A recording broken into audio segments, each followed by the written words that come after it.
welcome in. This is for the Heartland Roofing pregame show here on the night. William Blount takes on the Jefferson County Patriots. Stan Painter right here alongside Carter Bales. Rob Lotz is running a little tardy, making his way up. Carter, first region game of the year. Yeah, pretty big one at that, too. Pretty close game, last year. Not quite sure what to expect this year, but got to stop the run, that's for sure, if we want to stay in this game.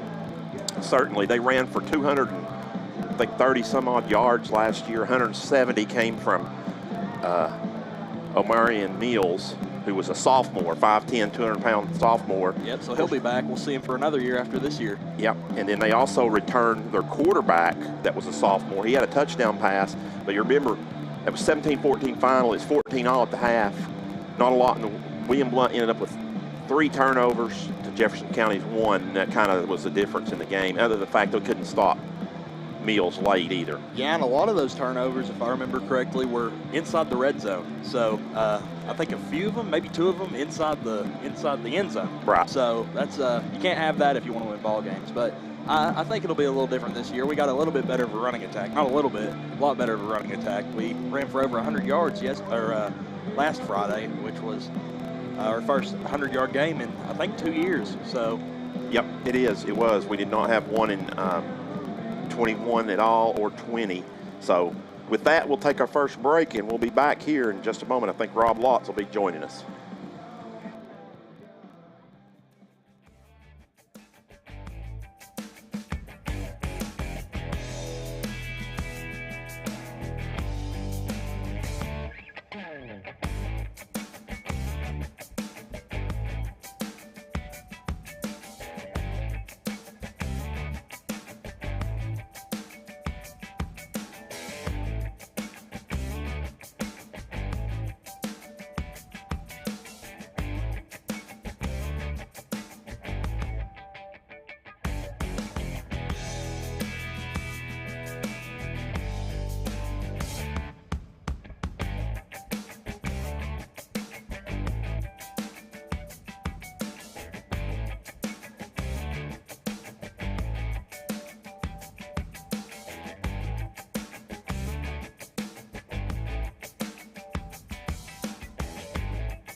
Hey, welcome in, Gov fans. I'm Rob Lotz here with Stan Painter, Carter Bales, the pregame report here from Mike Whitefield.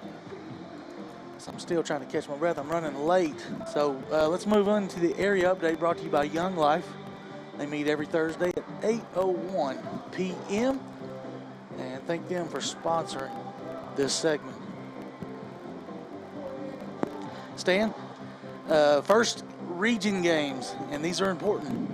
Yep, certainly are. We talked about that. Just Carter and I did, talked about this game last year when William Blount felt like they got away from them. So 17-14 final. And it was almost, they ended up getting the 3 seed. So that's how big of a game this was. Us falling 14-17 last year. Dobbins Bennett is at Morristown East, or Morristown East is at Dobbins Bennett.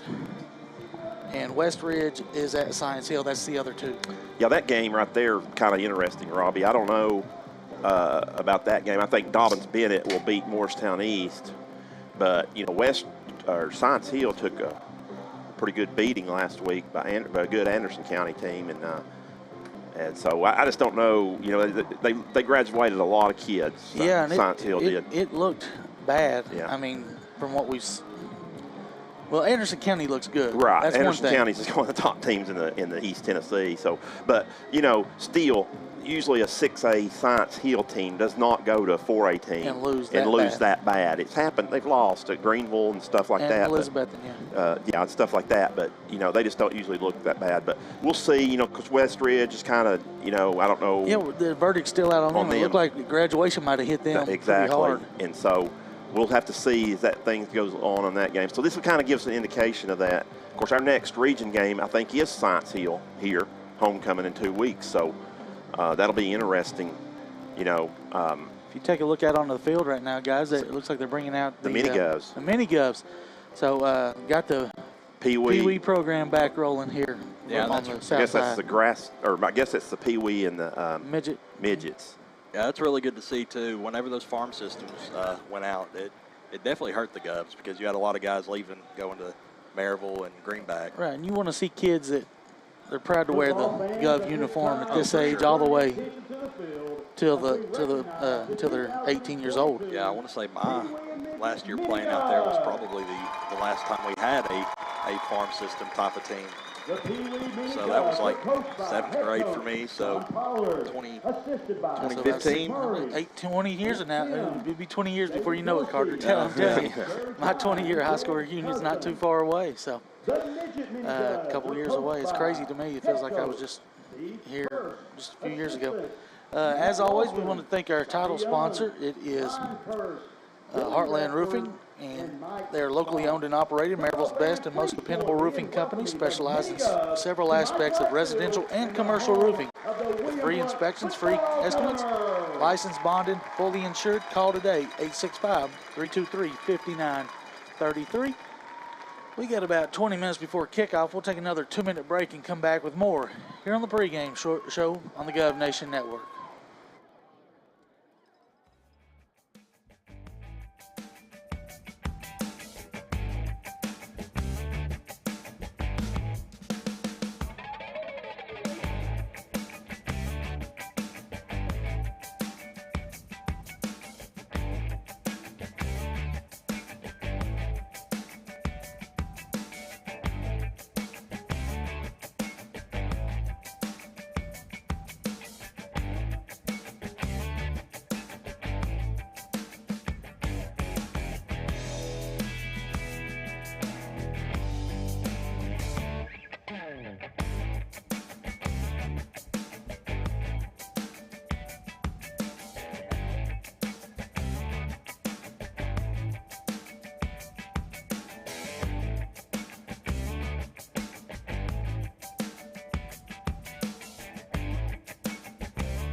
All right, we're back. And this segment right here, we're going to talk about some of the stats on the young season.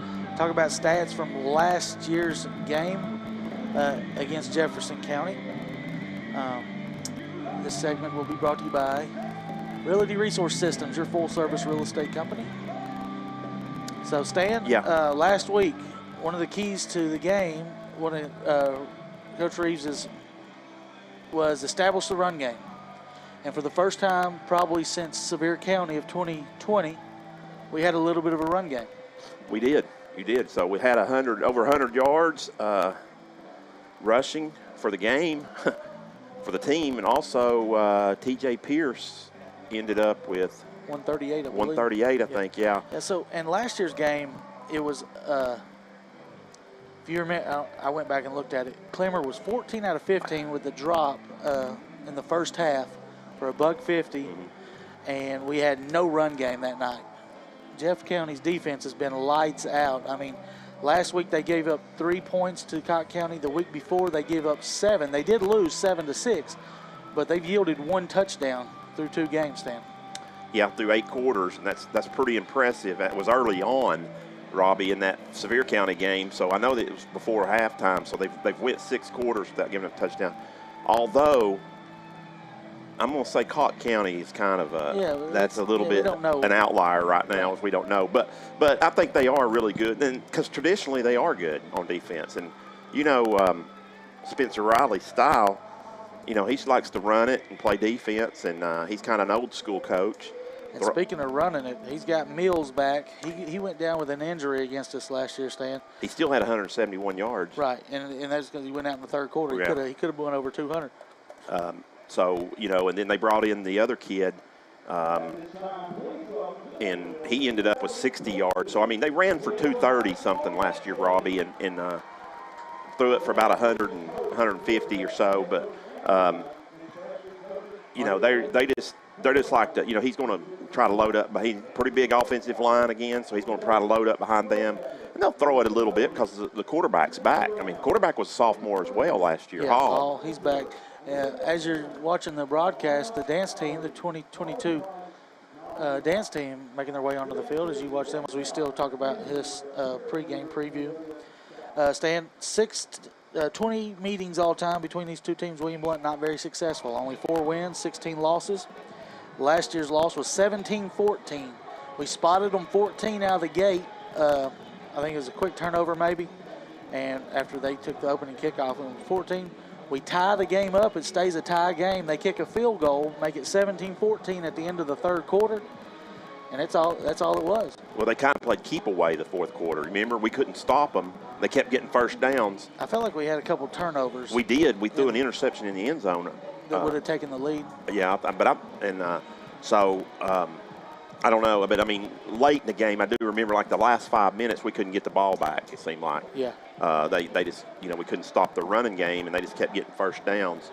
Sevier County finished last year with a 6-5 record. They did get the 3 spot. They went on the road to Bradley Central. Jefferson County. You said Sevier County. I'm sorry. Jefferson County got the 3 spot. They went on the road and played Bradley Central and lost 24-21. So, which was very respectful there too. They could have had a chance to pull that upset 3 versus 2. And supposedly, from what I saw in the first game that was on TV, Spencer Riley thinks it's the best team he's had since he's been up there in his 6 years. Well, that could be problems then. I mean, he's had some playoff teams, and he's had some teams that weren't very good, a couple teams that weren't very good. But, last year's team was pretty decent, I felt like. And, Richard and I were talking before the game, and that kind of set the tone. We felt like, Robbie, that, we lost that game 17-14. We lose that game, go 0-3. It might have dictated the way the rest of the season did. Oh, yeah, for sure. If you win that game, you you're never 1-2. Yeah. And all you got to do is sneak out one more win, you're in the playoffs. Right. Actually, a 3 seed. So, talking to Coach Reeves before the ring, here's his reads on success tonight. Ways to get the first win of the young season, and his first as the head coach of the William Blount Governors. Number 1 is convert on third downs. Last week they got us in some third downs, and a lot of passing situations with this offense comes down because you got to stay ahead of the chains. You get in third and long, it's hard for this team to convert passing situations. Carter, elaborate on that. Oh yeah, sorry. When your offense, we were wing T, moved to gun T because we had problems in the first week. when your offense thrives on running the ball, it's hard to convert whenever you get third and 8 even. 3rd and 8 is tough. With this offense, for sure. Number 2, take some shots, be aggressive on offense. Haven't really seen a lot of the downfield passing yet, Stan. No, have not. And, I think that's twofold a little bit. The first game, they couldn't get any passing. Yeah, Cortez, there's no way he dropped back, yeah. So, and then last week, I think they did have some success on the ground that they were trying to do. So, I don't know. That's kind of an unknown right there. I still don't know if they trust the offensive line to be able to throw it deep, at this time, to protect Cortez long enough. I don't know. Maybe on the run or something he might be able to, but. Yeah, and we're talking about this off air last week. All the rolling out of the pocket, when we roll out, we haven't had a lot of success throwing on the run. We got to find a way to establish some passing plays in the pocket, probably. Yeah. But I think they do that because of the line. The line play. You got to try to get some gaps. Courts has a little bit of time. Yep. Number 3 on Reeves. Don't let the quarterback beat us. That is the junior, Isaiah Hall. He's a 6 foot, 180-pound no, he's not 180. He might be 100. Quarterback. And last year was his first time really getting his feet wet. This year, he looks like he's taking it up a notch in these first couple of games. Yeah, he threw a touchdown pass against us early on. That was their first score. And so, they put up 45 points last week, so I'm sure they got healthy on offense statistically last week. Yeah, after he gets a full season under his belt, he's confident, especially going into this game because he beat us last year. So. And number 4, find 2 big plays on special teams. Well, that's usually if you can get a special teams. I forget what that stat is, Ronnie. It's something the NFL, like a block punt or something, field goal return. It's like 80% or something like that. The team, because really, you think about it. I mean, you're getting almost 2 for 1 on that. So I think they missed an extra point against Sevier County. I think they missed a couple last week, maybe 4 last week. If you finish with 45, if you scored 7 touchdowns, they either failed a couple of converted. But anyway, so there's some definite suspect things on their special teams from the Patriots. So I think that's where Coach Reeves thinks maybe we can make a play there and pick up something out of the ordinary. So it looks like they're just about set for the national anthem. We'll take a 1-minute break and come back, and it'll probably be ready for the national anthem.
All right, they are presenting the colors. They're going to say a little prayer here, and then we'll have the playing of the national anthem, and we'll let the band take it away.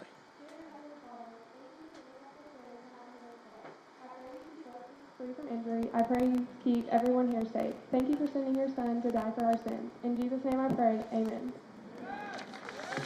Please remain standing as this evening we honor America with the playing of our national anthem. Performing our national anthem this evening is the William Blount High School Marching Band under the direction of Noah Tootin.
and Roofing pregame show.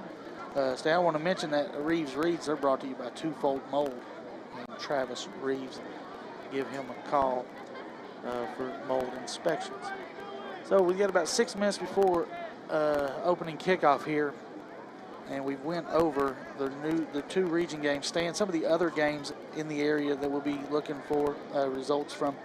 Elizabethton at Greenville. Traditionally, that's been a big game last couple of years. I think Greenville still up, and I think Elizabethton's down a little bit. Yeah, Elizabethton's 0-1, right? Going into that game. Yes, they just had an off week. Yeah. Yeah, Greenville's 2-0. And then you got Crockett, who was the surprise team last week, beating West Ridge. They're 2-0, playing 2-0 Morristown West. That'd probably be a pretty good game, but I'm going to go with Crockett in that one. Hardin Valley at Bearden. Josh Jones got his first win last week against Oak Ridge. Kind of impressive there to go to Oak Ridge and get a win. Yes. So the talk around the state was that Oak Ridge may be the worst team in Anderson County, and I believe they are. I believe they are. Clinton, Anderson County. I've not seen Anderson County play, but I've heard about them. Yeah. They look pretty impressive on their resume, and of course we've seen Clinton, and so I think that Oak Ridge is. Does Oak Ridge and Clinton play tonight? Yes. Yeah. Yep, So we're about to get to it. So, But the other speaking of Anderson County, they're taking on at Fulton. That would have been a big matchup, a few years ago, but Yeah. I believe Anderson County will handle them. Central at Sevier County. See if Sevier County continues their 2-0 and give them a little bit of a test there. I think Central might. Then we just mentioned Clinton and Oak Ridge. Last year we kind of thought Clinton would give them a game, and I think they failed, didn't they? Yeah. Yeah, so a little bit of a shocker. I believe Clinton will beat them this year. I do. I think Clinton goes to Oak Ridge and gets the win. Then the other game, opponent that we played, Carnes, 2-0 versus defending champion 0-2 Powell. But Jordan Potts is back tonight. He is back tonight, so it's probably going to make a difference for them. Will definitely make a difference. And That should probably be a toss-up, or maybe Powell favored by a little well, bit. that 0-2 Powell, you got to look who they played. Anderson County and Maryville. Number 7, Dallas Williamson. And then Number 9, Potts got hurt Keaton the Grumman. first game and then And number didn't sit out the 52, second game. Not saying that they would have won either one of those games, but I think they'll be a better Powell team tonight. But on the other hand, Robbie, it wouldn't surprise me if they dropped to 0-3 either. Right, no, it wouldn't either. Captains tonight are about to make their way onto the field. Number 7 for Jeff County, the visiting team, will be Dallas Williamson. Number 9, Keaton Garman. And number 52 is Destin Adams. He's just a junior, so pretty good to be a captain and a junior. Also, 7's a junior. Captains for William Blount tonight will be number 70, Tyler Chris. Number 31, who is Zeke Crow. He's a junior. He's injured. And number 12 is Tyler Ellis, senior wide receiver and long snapper. So William Blount will be in Navy tonight with the white helmets. And it looks like Jefferson County stand they've got the old 1980s Patriots logo, almost the Patriots look, but might be a little mix of UNLV in there. Yeah. I kind of like the look, and the Governors have came on. I really would have liked the to. stadium onto the field. Yeah, the little Governors. Little are coming. Governors coming out. Mini Gov. Robbie, I would have liked to see Jefferson County with white pants with the double red stripes down them. That would be like old school Patriots. William Blount has won the toss. We'll see what head referee Tommy Stennett has declared. Give you a story on Tommy. Cup got that new field mic last week, and Tommy broke it today. Oh, really? I think he just pulled some string. William Blount has won the toss and has elected to defer their option to the second half. Patriots will receive going towards the church. So we'll take a 2-minute break and come back with the Anywhere's Mover kickoff here on the Gov Nation Network and the voice of champions, AM 1470.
All right, it's region football time, Gov fans, and finally, you got an 0-2 start, but that's out the door now. You're 0-0 on the region, and that's what's important to get you a trip to the state playoffs.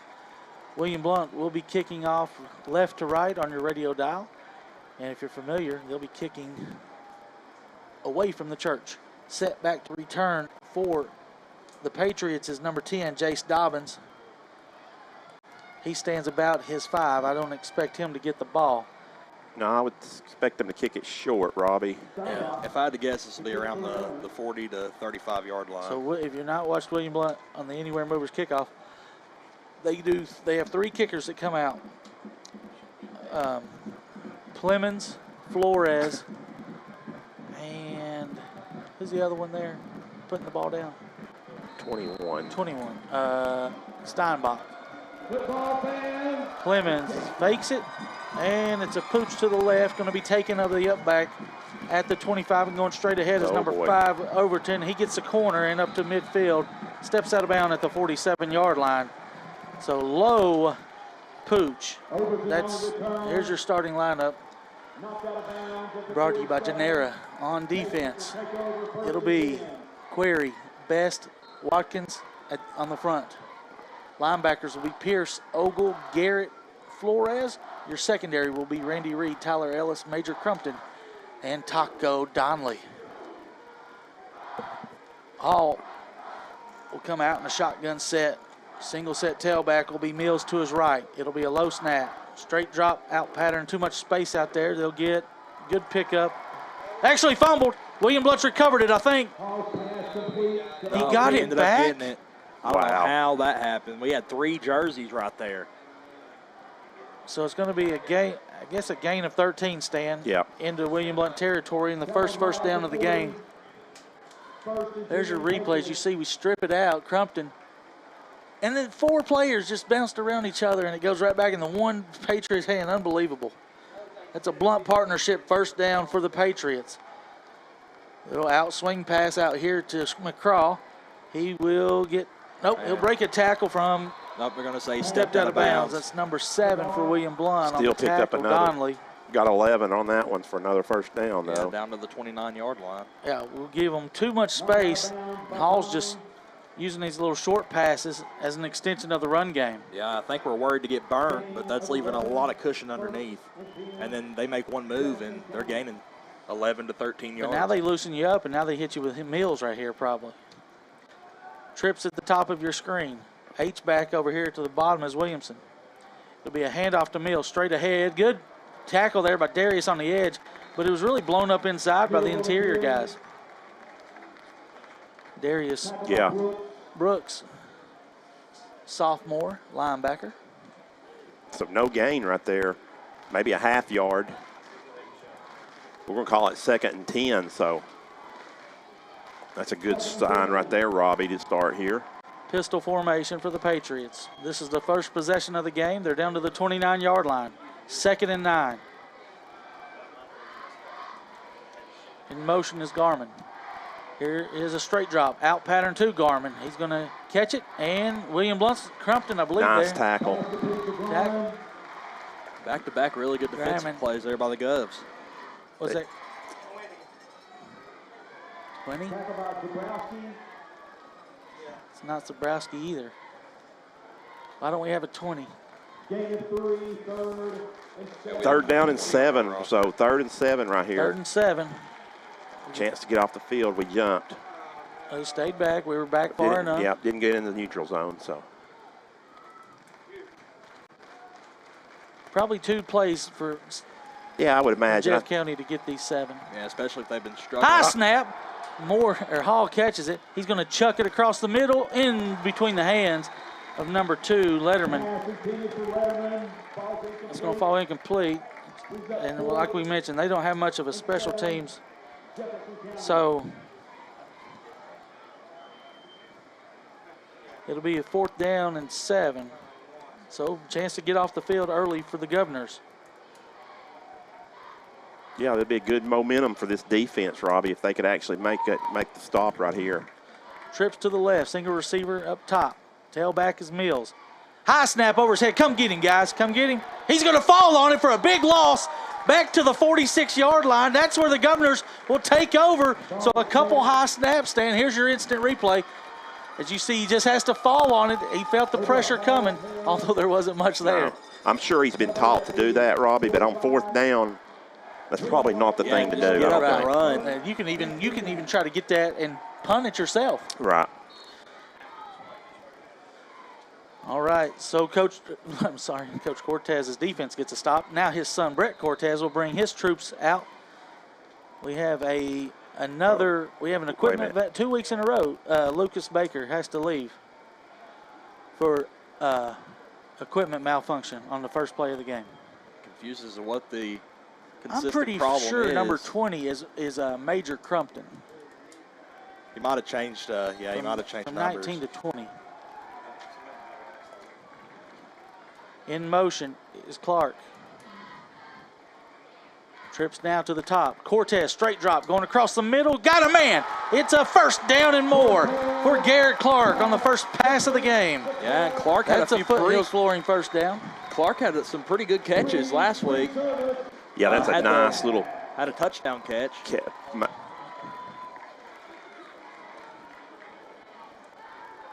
So just like that, first down on the first play and into Jeff County territory down to the 33-yard line. And I'll tell you, 9:17 left here, first quarter. William Blount gets a stop on defense. Now they got the possession. I don't think Jeff County was expecting a pass play on the very first offensive play of the game for the New Govs. starting tailback today is Pierce. He stands to the right of Cortez. He'll get the handoff, running left, getting through a tackle, still on his feet, down near the 25-yard line. It'll be second down and short. Here is your Genera starting lineup for the offense of the Governors. At quarterback, number 4, Brett Cortez, Jr. Wide receivers will be Rich and Ellis and Baker. Offensive linemen will be Dial, Inslee, Garrett, Hatcher, Ammons. Tailback will be Pierce. H-back will be Hunter Ogle. It's second down, and we'll call it, you calling it 3 or 2, Stan? 2. Two. I'd like to see him take a shot right here, Robbie, on He second tried to 2. draw him. But yeah, mentioned the injury report. You see number 6 on the sideline. He's out tonight as a normal starting Eli. Handoff, Pierce running nowhere. He's going to lose a yard, 2 yards. Well, that was blown up. They loaded up the box that time. And we ran to the weak side to try to catch him off guard, it looked like. So 3rd and 5 as he'll lose 2.5. Yeah, I'm really about 4.5. That's the reason I'd really like to see a shot down the end zone, Robbie, and on second down you could try to come back on 3rd. But now, of course, obviously I think Blount's in 2-down territories here. Yep, So you got 2 downs to try to get 4.5 yards. It's kind of a tight set here. 2 receivers left, 2 right. Tailback will be Pierce to the left of Cortez. He'll bring Clark in motion. 2 guys together. It's going to be another loss. Pierce is going to lose 2 yards. I don't think that was the right play. No, it looked wasn't. like a bit of a miscommunication there. Coach Claybo doesn't look happy on the sideline. So I think 12. Yeah, we did get that confirmation. 19, Major Crumpton has changed his number to 20. So he starts on offense tonight because of the equipment malfunction. And it's spreading it out, Stan. 3 receivers at the bottom, 2 at the top. Cortez will bring Ellis in motion. He'll roll the pocket. Needs to get rid of it. He'll throw it. Intercepted. That's fine. That's an arm punt. It was 4th down. The ball will be intercepted at the 4-yard line. The guy makes a diving catch.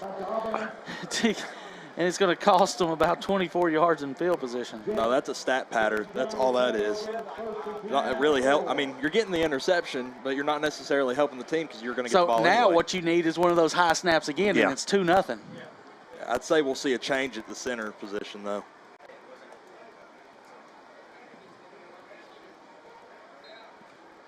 So 6:50 to go. Both teams have turned it over. Jeff County turned it over downs. William Blount turns it over, trying to take a shot to the end zone on 4th and 8. You had 2nd down and 2, Stan. We went backwards. Yep. That drive should not have stalled out like that. I agree. Pistol Busted formation. Better get ready for Mills right here. He's coming right at you. Well, we got something here. Tom Stennett's blowing something. talking to the umpire. Pinkerton. Yeah, he's talking to Pinkerton about The something. umpire about something. All right. They need to reset the game clock, don't they? It's still rolling. It's down to 10. There's a good snap. Mills running right and still churning his legs. He was hit at the 5 and carried the guy 5 more yards. Yeah, carried him all the way out to the, so he picked up 6 on the carry. I think it might have been Taco as he's limping a little bit. Second down and 5 for the Patriots on their own 10-yard line. Gain of 6, 2nd and 4. Snap, handoff, Mills straight ahead. Good hole. He's going to be close to the first down. He got it. This will be another Blount partnership, bringing business and education together. And if I remember correctly, this is what they did last year. Just a lot of running, tire you out, and then Mills just took over. Yeah, Mills with the $170, Stan said. And that was only in 3 quarters. Yeah, really through just 3 quarters. So he'd have been well over 200. There's a straight drop for the quarter. Fumble the ball. Get on the ball. Can we get it? Nope. No. Big loss, though, for the Patriots. Yeah, back to the 8-yard line as he went to throw it. Something slipped out of his hand or someone hit him. I think he went back to throw and just lost the ball. That's what it looked like. Actually mark it at the 9. Here's your replay. We'll see what happened to Hall. Oh, he just hit his hip as he brought the ball down. That's one of those things they kind of teach you. Don't bring that ball. As he brought it down, he hit his own hip. Fumbled the ball. So it goes down as a -7. A couple of balls on the ground that we could have recovered. That would have been big right there, Robbie, inside the 10. So second down and 17. Play action, rolling right. There's illegal something. Got to be on the offense. So it'll be a play of up to the 30-yard line and enough for a first down, but I believe this one's going to be coming back with an illegal formation. Yeah, I saw the referee over there go over and tell Marker on the field. the coach something.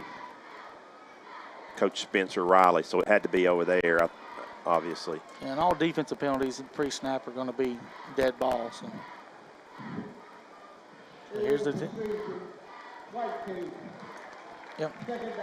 Didn't have enough men on the line of scrimmage or something. Only thing it could be. I didn't see anybody shift, so. So another penalty, William Blount. They too much space right there, Stan. They would have gave up another first down on 2nd and 17. So that'll put the ball right at the 4. They got to get to the 26. So we'll call it 22. 2nd and 22. Boy, a sack would go a long way here. Oh, yeah, for sure. What about a turnover? Or a turnover would go even bigger. I won't be surprised if we see a little bit of pressure here from Pierce if he comes up out of that slot corner position. Hall with it, takes a straight drop. Going to throw it. Nope, there's a holding. No flag. He's going to chuck it as far as he's got a man wide open. He's got a man wide open, too. 40, 35 down to the 30-yard line. He was just in the. I don't know how you get that. I don't know how you get that wide open. And he had all day to throw. Well, and that ball was in the air forever, too, Robbie. That's how open he was. So you go from almost recovering the ball to the 8-yard line to now giving up a 60-something, 70-something yard play. 63, I think is what I'm going to count it. 33, 1st and 10, Patriots. Coach Riley and somebody are arguing with each other on the sideline over there, and the penalty is coming. I guess it's going to be a sideline warning. I don't know what's going on over there, but they were Coach Riley and one of his assistants were in their face of each other. Sideline warning on the right team. Still be first down. So that's just a warning at the first time. Yeah, the first time, yes, just a warning, so no harm. So it'll be 15 yards the next time. 4:25 backbreaker there for the Blount partnership first down. You said gain of 63, Stan? That's what I have, yeah. On 2nd down and 22, we got some pressure up the middle. He flushed out of the pocket. He didn't really know what he was going to do, and he just chucked it as far as he could, and his guy ran under it. Just got behind everybody on the other side of midfield. What a throw there by Hall. The new quarterback in is number 7, Dallas Williamson. He'll just run the shotgun or the Wildcat time. And he's got a hole over here to the left, down inside the 20, 15, 10, 5, 4, 3, 2, 1, touchdown by the Patriots. No tackling, 33-yard scamper. Well, and I'm going to tell you, Williamson's the running back that came in when Mills got hurt last year, Robbie. Okay. It had all the fourth quarter. We couldn't stop in the fourth quarter, basically. We'll know what to expect now when number 7 gets behind the center. Well, it's going to be a run. I would think we'd be able to expect that before the game. Oh, yeah. Carter. But, you know, now that you've seen it in the game, you better expect it. I would hope. Low snap, and the kick is up. Looks good, though. Good job by the holder. It's 7-0. Patriots with 4:10 to go. Not good, as William Blount had a chance to get a stop and get the ball back, but that will result in disaster. 7-0 as we'll take our first break here on the Gov Nation Network.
All right, Frederick will put it down on the tee, and the Patriots, looks like they're lined up for some type of pooch kick.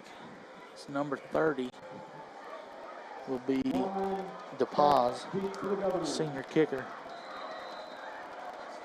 I believe that's Crumpton. It will be a pooch kick. William Blount will get on it. Nope, we'll let it go out of bounds, barely. That ball looked like a Pro V1.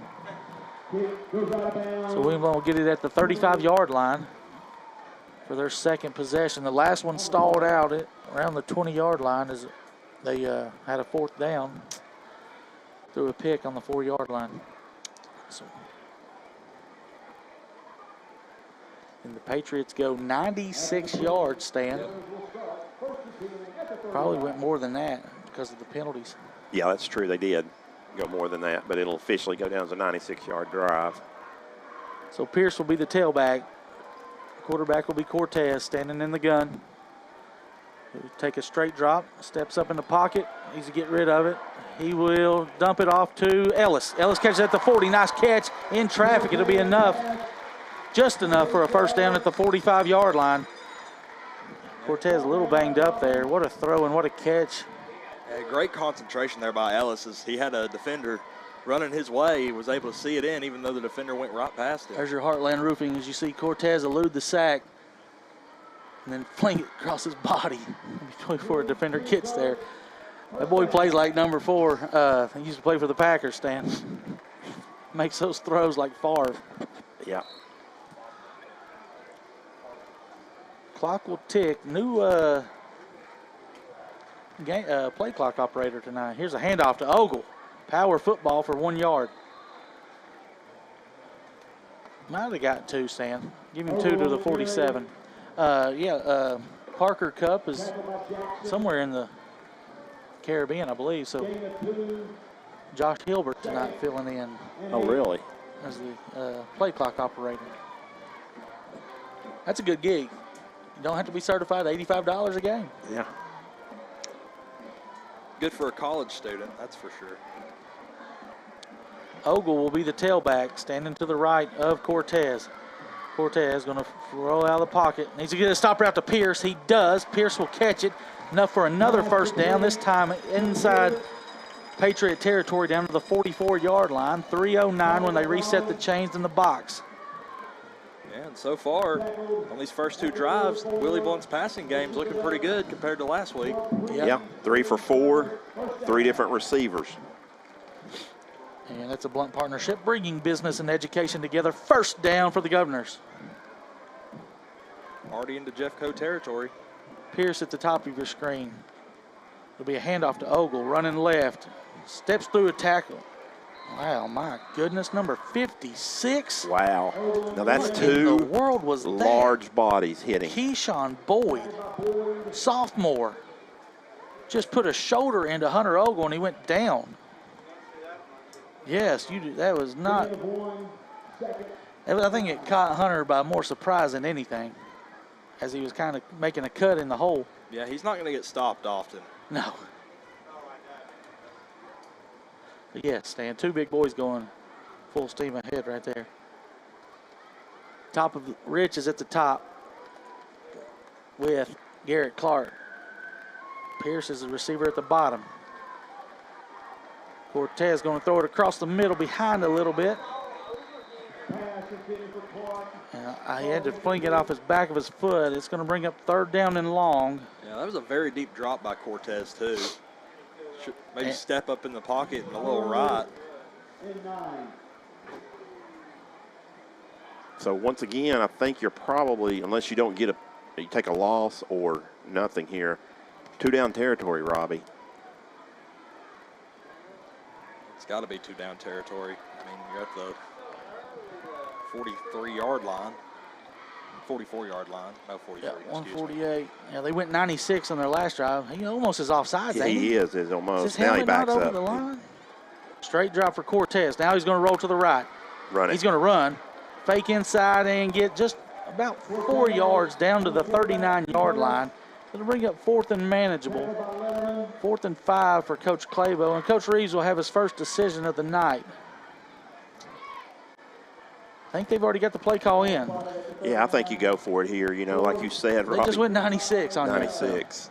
So Hurry, hurry, hurry. They got too many men on the field. Snap the ball. Yeah, give him the A-Rod special. That would have been nice. they're gonna About try got to draw 71 him. to jump. They might be calling a timeout. Probably think about this. And they will. The first timeout of the night will be taken and sponsored by East Tennessee Insurers, your independent insurance agency. Give them a call, 977-6853. 30-second break on the Gov Nation Network and the voice of champions, AM 1470.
All right, big play here. Second time we've had a 4th down. Cortez will take it. Rolling out to his left. Still rolling. Go. Just run. Throw it. Just run. There's he's going to number 18, just outside his hands. It's going to be close. Rich was the intended receiver. He threw it. He did get behind the defender, just couldn't catch up to the ball. And it'll be a turnover on downs, and the Patriots will take over at their own 39-yard line with 1:10 left here in the opening quarter. Yeah, not a bad throw on the run there by Cortez. No, Just it barely wasn't. missed his guy. Good arm strength. And that's hard to do on the run like that, just to make those throws, precise throws. Here's you a couple of scores already. Morristown East and Dobbins Bennett 7-7. Morristown West David Crockett 7-0 West, and Science Hill at 14-0 early on West Ridge. And Bearden already 22-0 over Hardin Valley. All right, third possession for the Patriots. It'll be Hall standing in this pistol. He'll hand to Mills, running left, big hole. William 8 couldn't get off the block, and here goes Mills, 40, 35, 30, 25, and out of bounds. He'll go out of bounds at around the 23. He'll call it the 24. Looks like he might have pulled his hammy. Did he? Yeah, Really? He's got a bit of a limp. As we mentioned last year, he went out with 171 against the Governors, and after he went out, Patriots never scored again, besides a field goal. Goes for 37 right there on that scamper. So 23 checks in, and that will be Skylar Thomas.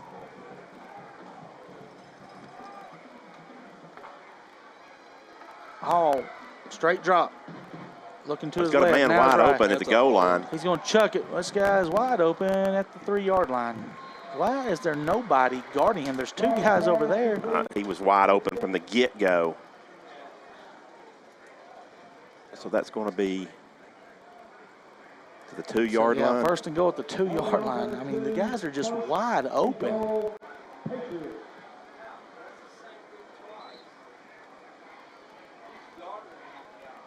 Is he coming from off the sideline? What number? 19, the same guy that caught the long pass. I thought it was 16. Was it 16? 16, okay. Well, Williamson is in, Phipps. so that's a long way for me to see across the stand. I know it is too. Yeah. So split tailbacks this time. It's going to be Williamson and Brown. It'll be Williamson for his second touchdown. And it's 13-0 Patriots, just like that. So last snap was a little low, but yeah, so 2 touchdowns quickly here in the first quarter. And the Govs are behind the 8 ball quickly.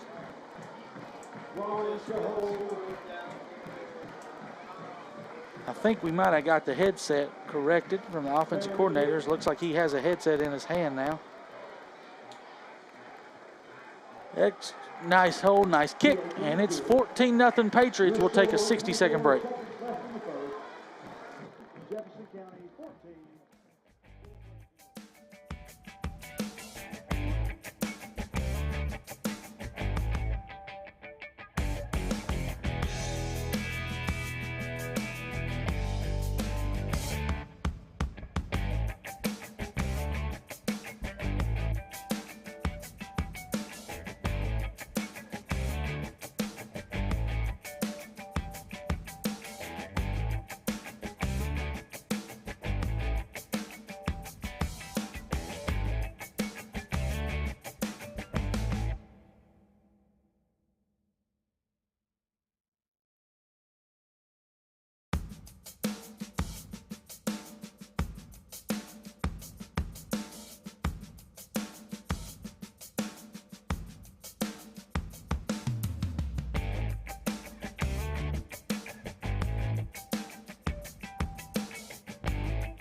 All right, here we are for another kickoff. It'll be DePaz. He kicked the last one out of bounds. yeah, I wouldn't be surprised if we see some sort of squib Is that here. Reed or Crompton over there? 22 or 20? On the left side? Yeah. Or far right. Far right, yeah.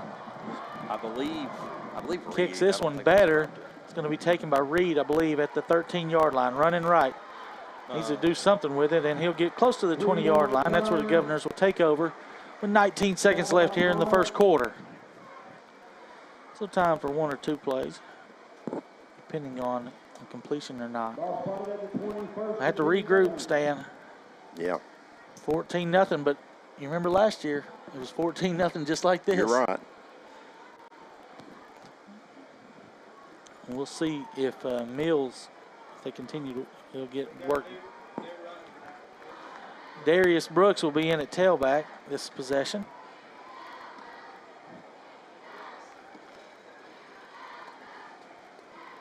Three down linemen for the Patriots. It'll be a flare out to Ellis. He'll get back to the line of scrimmage and maybe 1 yard, as the Patriots were all over that. And And that'll be the end of the first quarter.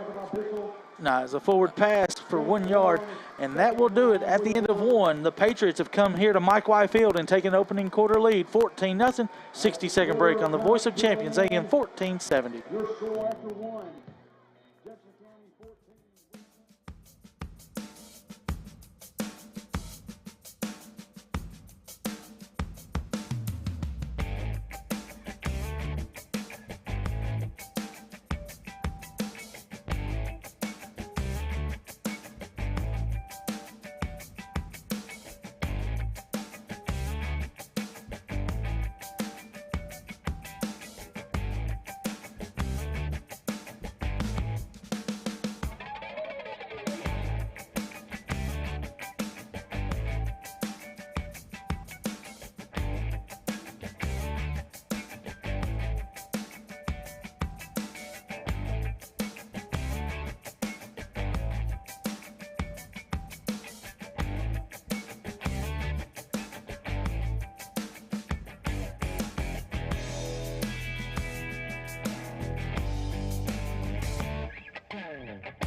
Ready whenever, Richard. All right, we're back here, second quarter. They give him 1 yard on the completion there. Here's a handoff to Brooks. Bounces it out, now up, spins upside, gets about 2 yards. It'll bring up third down and about 7 or 8. So good to see the sophomore get a touch. Haven't seen the freshman yet, Stan. We'll see the freshman, I'm sure, Aiden Klein. He had a big night Monday night in the JV game. He played 2.5 quarters, maybe just 2. 3 touchdowns, about 200 yards. They put it on. JV won, didn't they? Yeah. So 3rd and 8 right here. It's a big third down for William Blount. They can't afford to. No, don't want to give the Patriots the ball back, and they'll be in their own on William Blount's territory. A chance of that happening. William Blount will shift heavy side over here to left. Ogle and Holden. Running left is Pierce. Going to try to catch him off guard, and he's going to go backwards. And a form tackle by Williamson. Lifted him off the ground, TJ Pierce. Not a real big fan of that Yeah, play call I'm not sure. on 3rd and 8. 3rd and 8. I guess we tried to get it was almost like that old student body left stand. Yeah. Back in the day, like get all those people flowing to the side. I guess it was some type of. Well, if it's 3rd or 4, maybe, but It just feels like a waste of a drive. You go backwards. as you said, Williamson. And Williamson's a football player, Yeah, guys. he is. Flores will take the snap, give his ties time. Good high kick. He'll fair catch it. No, John, get on the ball. Oh, they got it Watching back. him. That's the 3rd ball on the ground, and we've got none of them. Ball bounced right in our lap again. 4th So ball, Patriots, actually. so good, decent punt, Stan. Yeah, 33 and no return. But it's gut check time now. Yeah, gotta Mills get is stopped. back in, so he didn't pull anything. He just kind of came out gingerly.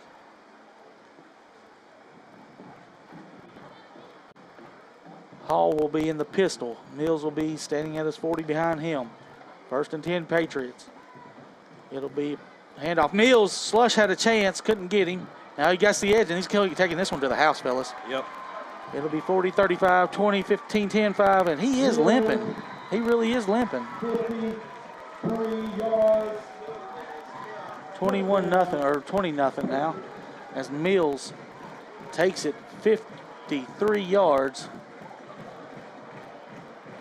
That's a big hole over there. After Slush missed the tackle for loss, the whole side of the field was wide open.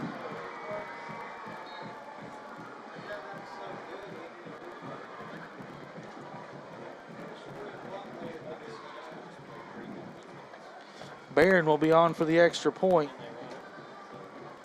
High snap, gets it down, kicks is up, kicks it good. It's 21-0. And the Govs have got to regroup, or this one's about to be over quickly. Take a 30-second break here on the Gov Nation Network.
All right, here's a kick down the middle. This time going to be taken by Aiden Klein, the freshman. Running right, getting nowhere. That stood up about the 26-yard line, so just nothing there for him to go. Good job of just putting your head down and holding on to the ball, more importantly. Yeah, hard to get the offense going if it's not on the field. Yeah. Kind of like in tennis or in pickleball. Like when Brad hits it into the net. Those have no chance of scoring if you hit it into the net, you know. You got to get it over the net. Got to give him a hard time. He was my partner the other night. All right, 1st and 10. Cortez has Pierce to his left. In motion will be Clark. He'll take the shotgun snap. Play action. Go across the middle behind the receiver. Had him open. Yep.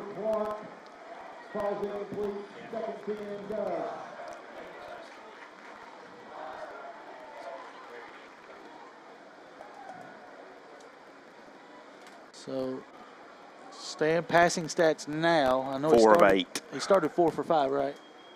Yeah, so now he's 4 for 8. So 0 for his last 3. Oh, actually, no, he had the 1 yard pass to Ellis. Oh, okay. So he started 3 for 4. Yeah, 3 for 4. So 1 for his last 5. Yes.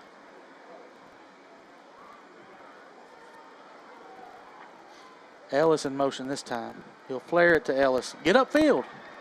And he does, getting good yardage. Just back to the line of scrimmage, maybe a yard. He got to cut.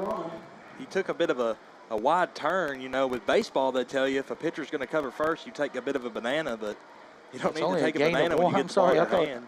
For some reason, I thought he was. No, he was way behind the line. He called it 5 yards behind the line of scrimmage. Wow. They got to cut upfield. So, yeah, only a gain of 1, 3rd and 9. So, another 3rd and long, 4th and long. We've had them all night. Not very successful.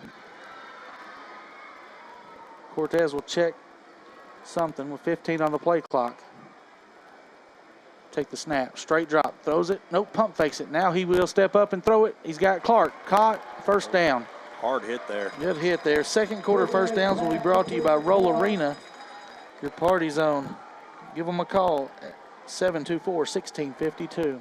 Yeah, good fake there by Cortez. Yeah, he got the defender. The old Kobe Bryant ball fake. As you see it, whoop, where you going, Williamson? Steps up in the pocket and finds Garrett.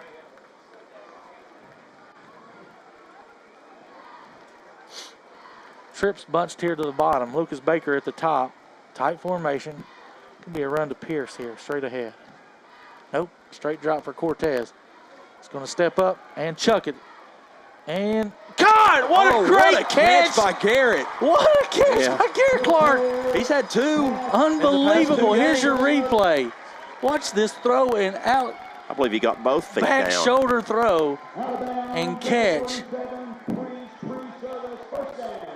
26 yards it Tap. carried. Yes, he did tap both down to the 37-yard line. Right there. That would have worked in the NFL, right?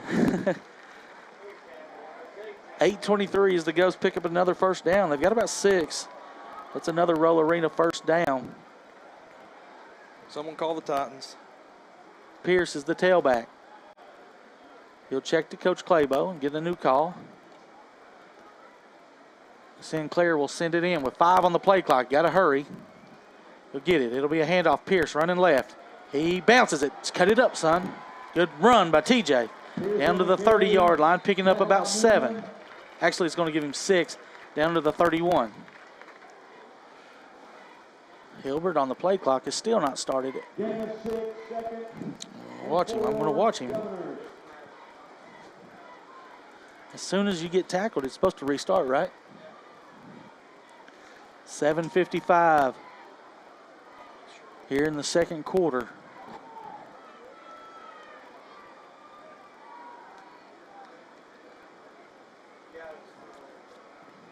Yeah, it's very important to get points, some type of points on this drive. Claybo checks to Cortez. Now he brings Clark in motion. Takes it, rolling to his right. He will flip it to Pierce. Nowhere.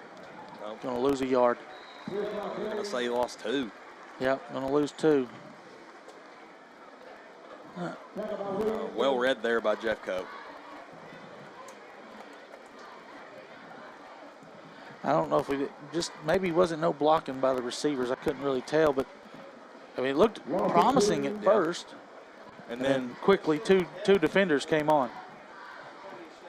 So still in 4-down territory at this position at the 34. Tell you what, William Blount's only 14 yards on the ground. Looked like we moved. Well, yeah, we did. Luckily we did because I think it was the center didn't snap it because Rich took off. It'll be a 5-yard penalty. Is this the first one, Stan? For us, yes. Yep. Gives us a 3rd and long.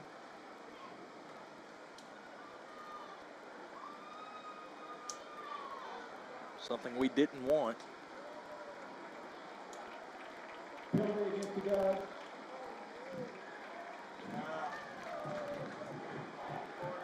And as you saw the mini Govs taking the field tonight with the big Govs, you see the mini Gov cheerleaders down tonight. We'll get some shots of them as they're with the varsity cheerleaders.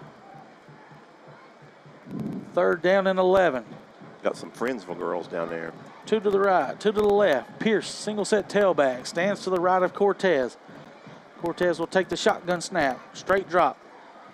Still, now he steps in the pocket. He's going to dump it off to Clark. He out through him. He had him wide open.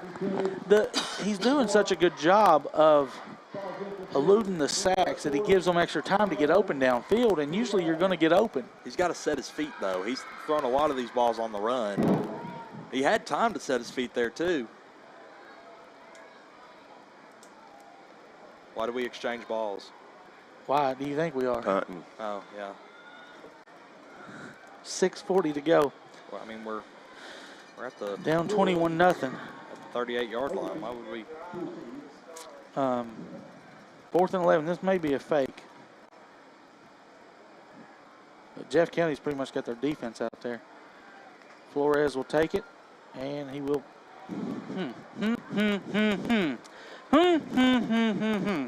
A 4-yard punt. No, I'm sorry.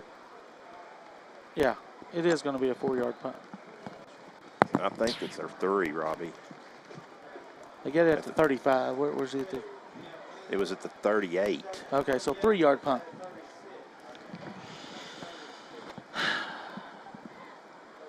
I don't. I prefer the arm punt by Cortez at the beginning of the game. Huh. All right. Yeah, down 21-0. And now we do a 3-yard punt and give the ball back to, here's Taylor running, breaking tackle, still on his feet, and it looks like he's going to take a house call. 30, 25. Actually, we got him there down at the 15-yard line. Good tackle by Reed. Thomas is actually on the carry, Skylar Thomas. He's got him 50, though.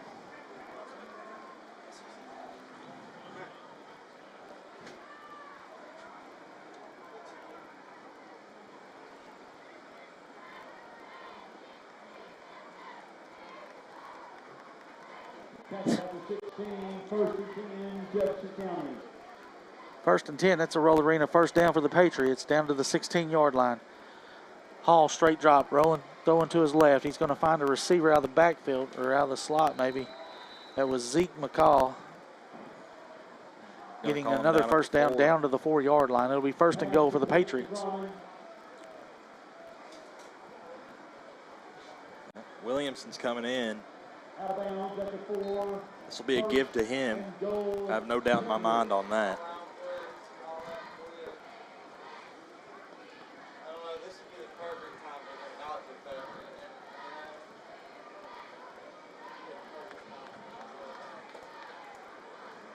Actually got him lined up as he's at H-back.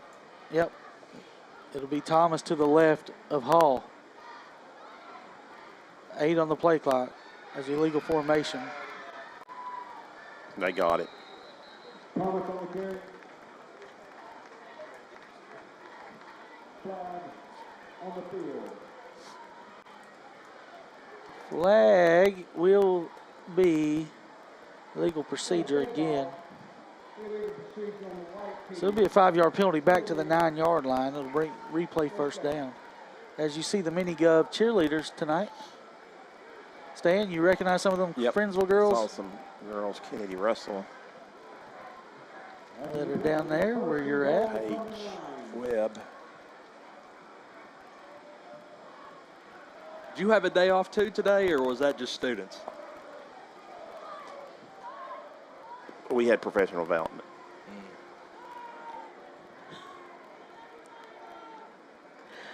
All right, first and 9 now. It'll be Thomas to the left of Hall. Straight drop for Hall. Blitz coming. He's going to chuck it. Nope. Now he chucks it into the ground, luckily. And it'll fall incomplete. Second down and 9 with second down and goal from the 9-yard line for the Patriots. Only the second incomplete pass for Hall.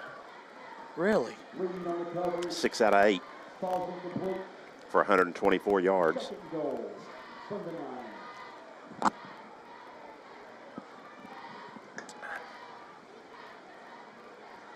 Second down. Pistol formation. Try to get William Blount to jump. They won't. Still plenty of time. 20 on the play clock. He's got 2 receivers here at the bottom. One up top with an H-back and Williamson. You better watch him. It's going to be a handoff. And good job. Well, they're turning down to the 5-yard line, picking up 4 yards.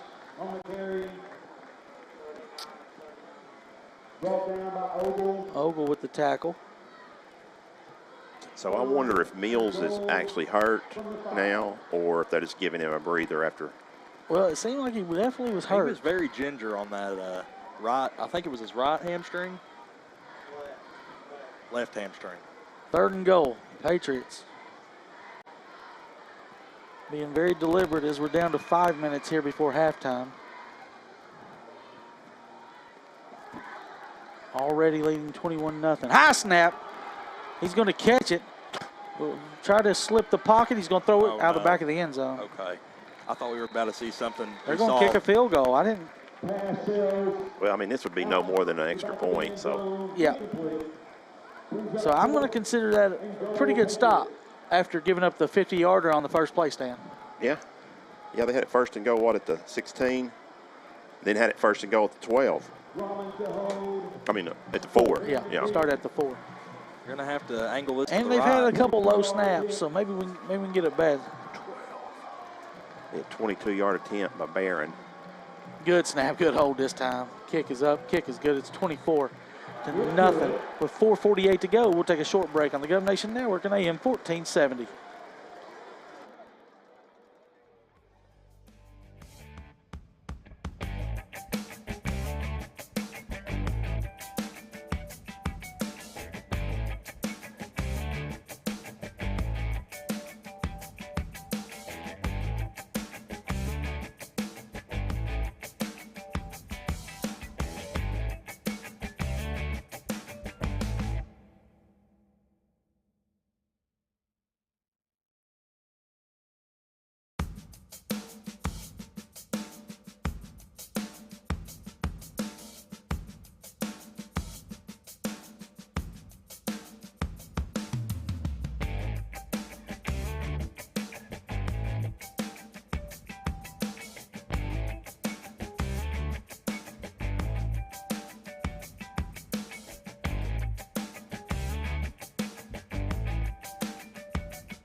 Paz has been very busy. He will kick this one straight ahead, going to the left. It'll be taken by Klein at the 17-yard line. Bottled up over there, now runs wide, and it's good yardage past the 30 to about the 33-yard line. Actually, they're going to say 32. So if you ever had a 4-minute drive where you can put 8 points on the board, you need to do it right now and then get the ball back to start the second half being just down 2 scores. Yeah, try to make it a one-possession game if you get one here and go down and score to start the second half. Haven't seen it yet this year, but hopefully that changes. We got one. Well, he didn't jump, did he? I guess He thought he did. He froze like a deer in the headlights. He'll flip Pierce now to the left. 3 receivers to the left. Cortez will flip it out here to Clark. Clark will get. we need some blocking. Nothing. He needs some blocking. He's going to lose 3 yards. I Back to thought the he was 20. going to throw it again. I thought they were going to try to throw a bubble pass, but I guess they couldn't because I guess that was forward. First one was forward, yeah. Yeah, so. I thought the same thing, or maybe he was just juggling his thing. That would not have been good to have 2 forward passes.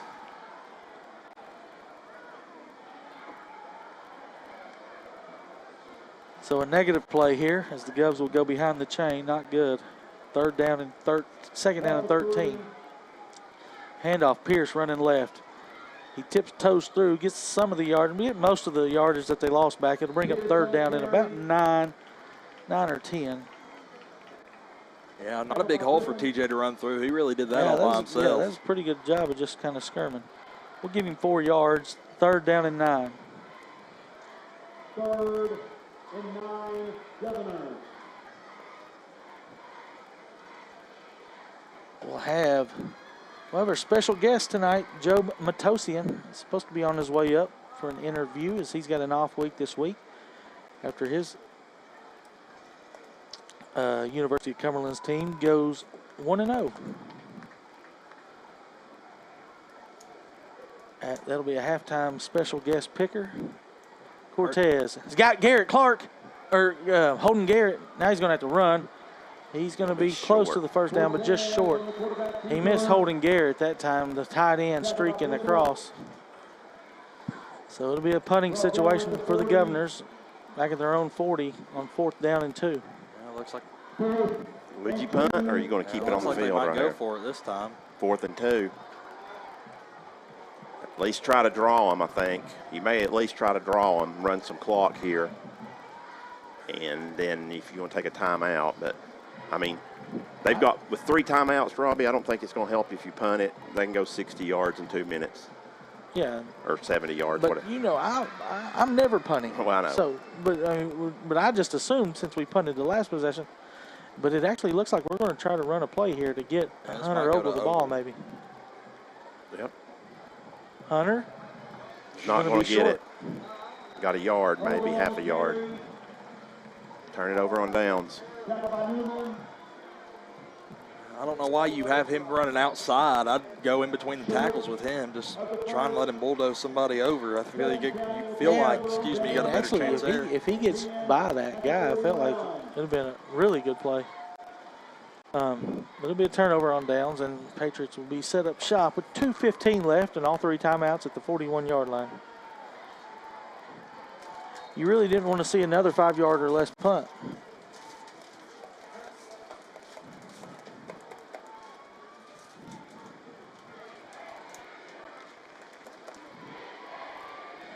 Yeah, it's important, Robbie. William Blount keeps them out of the end zone right here. If they score here, it might be adios time. Yeah, down. New quarterback in. There's a running back, Taylor. Going to get 3 or 4 down to the 37-yard line.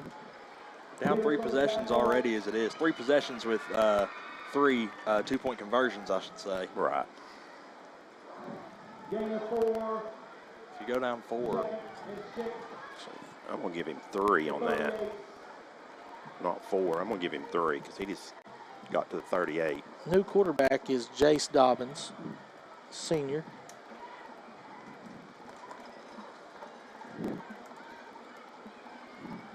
He's going to throw it. 2. Oh, Pierce intercepted it. Nice play off the deflection, and it's a turnover. Wow. 1:33 left here before the half. Govs can get some points here. Here's your Heartland Roofing instant replay. Pierce deflects it, goes into the hands of the receiver, off his hands, back into Pierce as he just snags it out of the air. Pierce is just a football player, guys. Long lineage of football players in that family.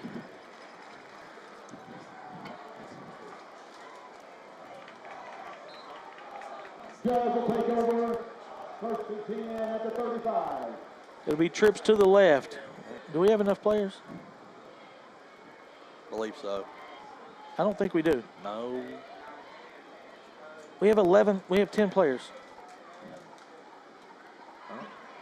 No flags. Cortez, a loser, is going to run it on his own and get out of bounds after about 6. Cortez on the keeper. Gonna have to go off, or excuse me, fast-paced here. So we got 1:25 left. Not what this offense is built for. This is week 3. This is week 3, and we're playing plays with 10 players on offense.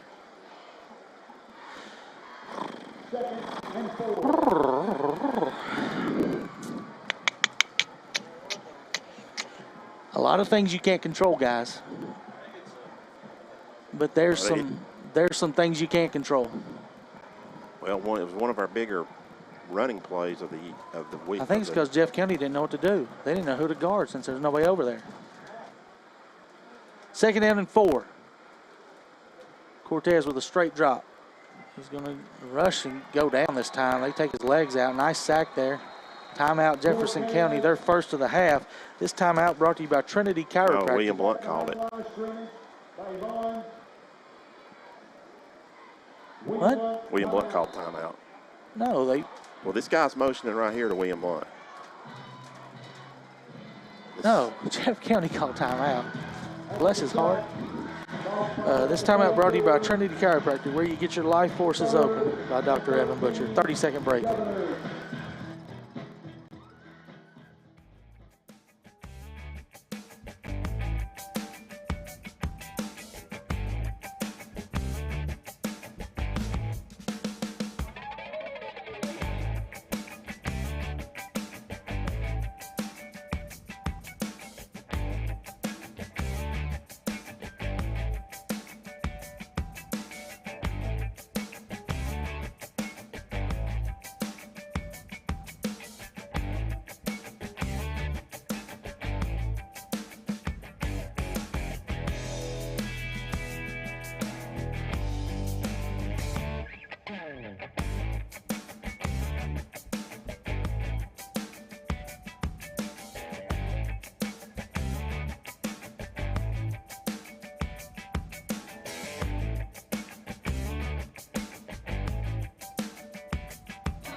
Robbie, they gave that. Both teams called timeout. They charged it to Jeff County. Okay.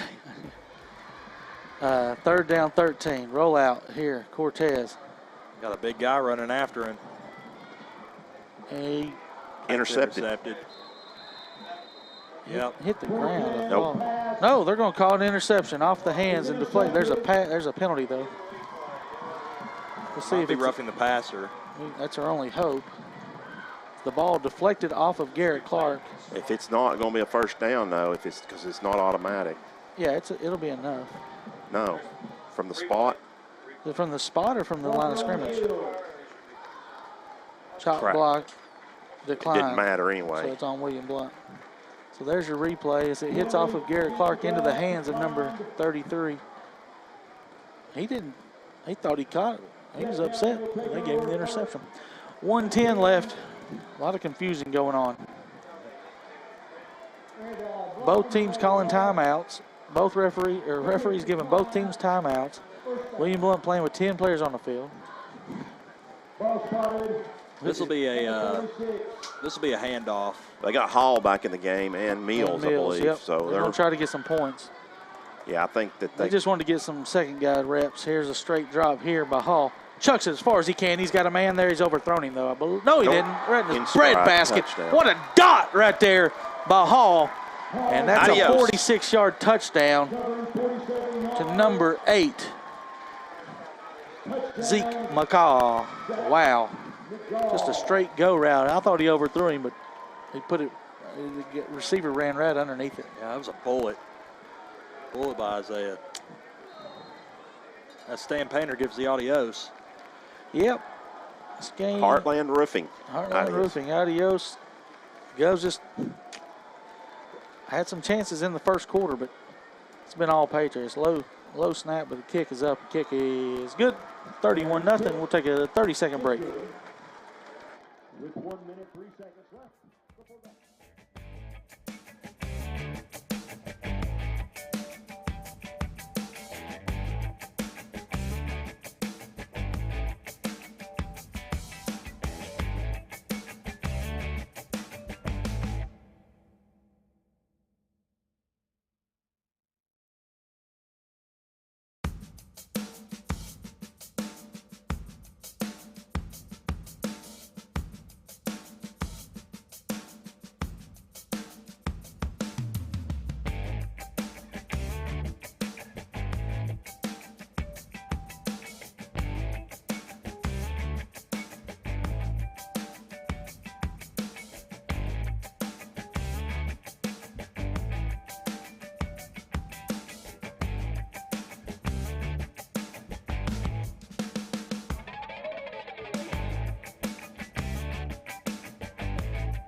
All right, so we should have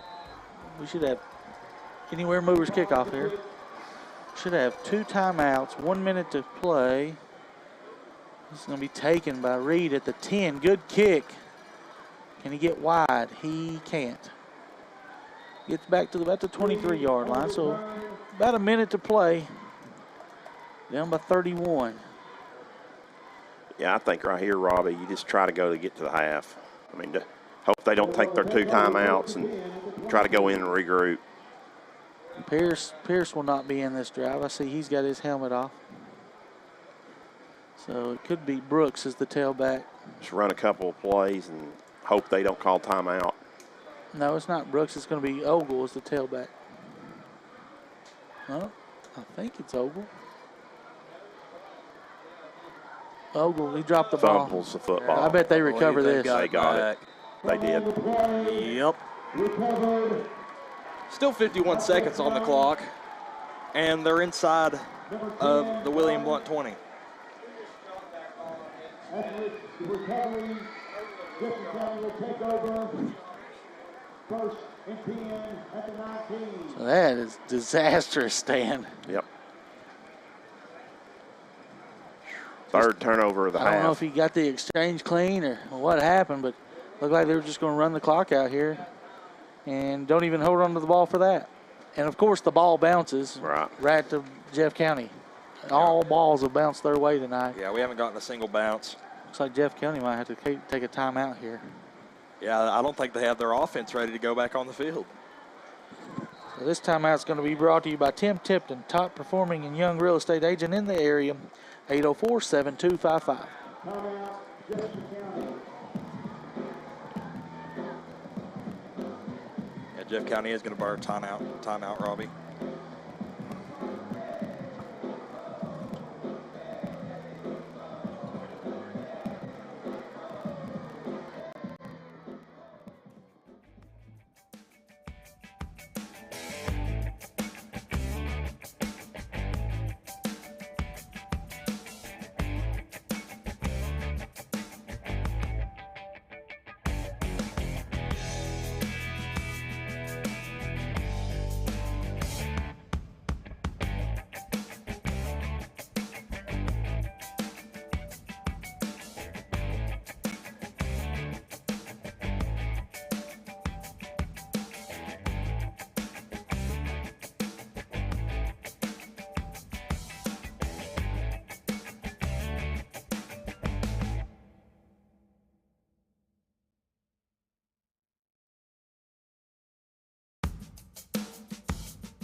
All right, it's 1st and 10 now as they're set up shop inside the orange zone already.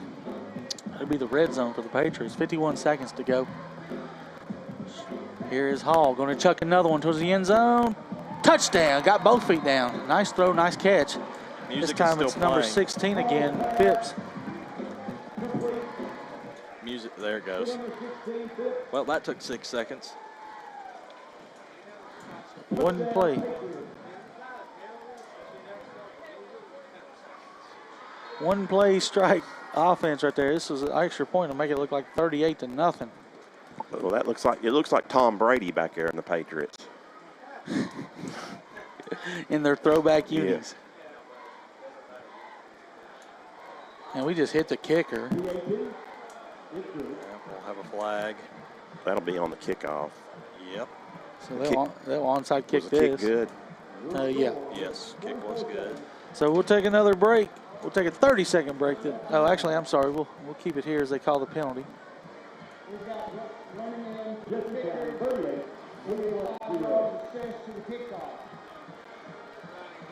Running into the kicker, and there'll be a 5-yard penalty on the kickoff. We'll take a 30-second break.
All right, set for the Anywhere Movers kickoff again.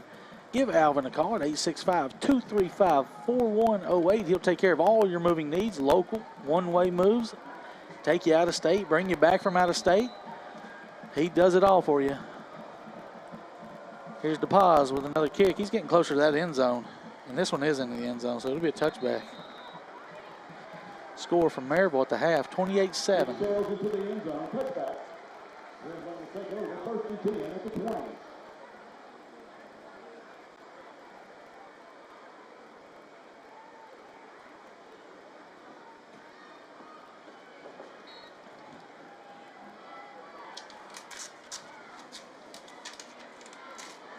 Let's see what play here Coach Claybo will call. 44 seconds to go. I'd take a knee. It'll be Brooks will be the tailback. It'll be a handoff to Brooks running left. Cuts it up. Now cuts it back. Nice run. Good yard for the sophomore. One of the better Darius ones today. Brooks picks up 9. 8 or 9 there. They're going to give him 9, aren't they? They don't have to run another play.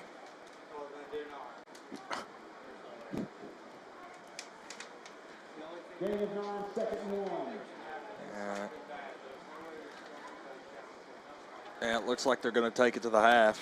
Yep. Mercifully. So that'll be your score at halftime. William Blount will be down 38-0. We'll have to regroup, try to get some points here second half, and get some type of momentum going into the rivalry game next week.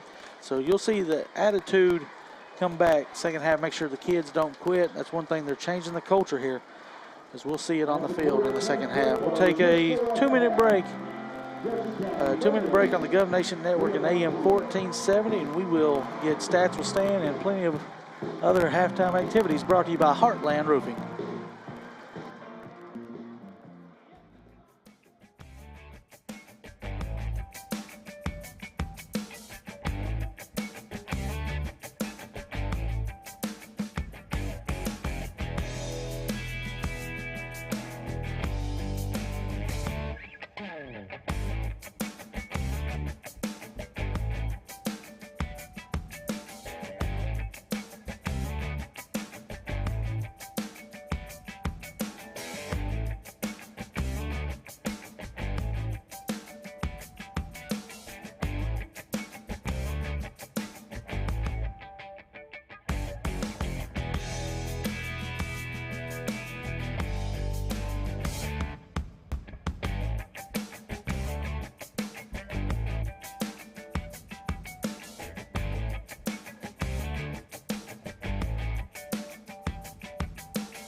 Back at William Blount High School, you see the Jefferson County band out there right now. William Blount on the short end of this one as they are down 38-0 here at the half. This is Stats with Stan, brought to you by Realty Resource Systems, your full-service real estate company.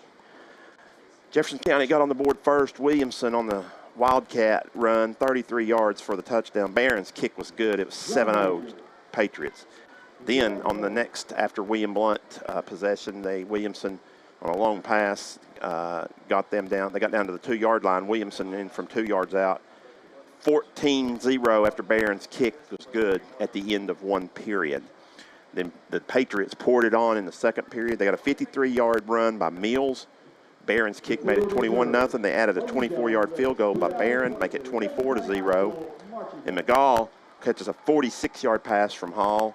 Barron extra point is good. It was 31-0 at that time with a minute to go. William Blount fumbles the football. Phipps, 18-yard pass from Hall. Barron's kick is good, 38-0. That's where we stand at this one. William Blount with 5 first downs. Jeff County with 12. Rushing yards, William Blount 16 rushes for 32 yards.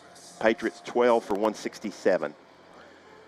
Through the air, William Blount is 8 of 14, no touchdowns and 2 interceptions. That's a 75 yards for Cortez through the air. Jefferson County very efficient, 8 of 12, 2 touchdowns, 1 interception. That was with the one backup. Dobbins came in and threw that one. They have 188 yards through the air. Total offense, domination by the Patriots, 107 for the Governors, 355 for the Patriots. Very few penalties, 1 for 5 yards on William Blount, 2 for 10 for the Patriots. William Blount's turned the football over 3 times, 2 through the air and 1 on the ground. The Patriots, Jefferson County, have turned it over once. Punting, William Blount is 2 for an 18 average. Jefferson County has not punted. On the ground, William Blount, Brooks with 10 yards, Pierce with 10 yards, Cortez with 8 yards, Ogle with 4 yards. That's it for William Blount. Through the air, in all, Cortez with 75 yards. Receptions, Clark has 4 for 54, Ellis 3 for 12, Pierce 1 for 9. Over on the Jeff County side of it, of course, on the ground, it's been Mills with 5 carries for 102, Williamson a couple for 35, Taylor has 3 carries for 56. Of course, 188 through the air for Hall. He is 8 of 11 with 2 touchdowns. Receptions through the air. You have McGall with 2 for 58. We have Phipps with 3 for 103. They both have touchdowns as well on that. So that's your leading receivers for the Jefferson County Patriots. Take another short break, a 2-minute break, and then we will be back, and Rob Lotz will have Joe Matosin up here for our guest of the week. Governor's Trail, 38-0.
right, we're back here at Mike White Field as it's halftime as the Govs have taken it on the chin here, down 38-0 as Jefferson County has came in.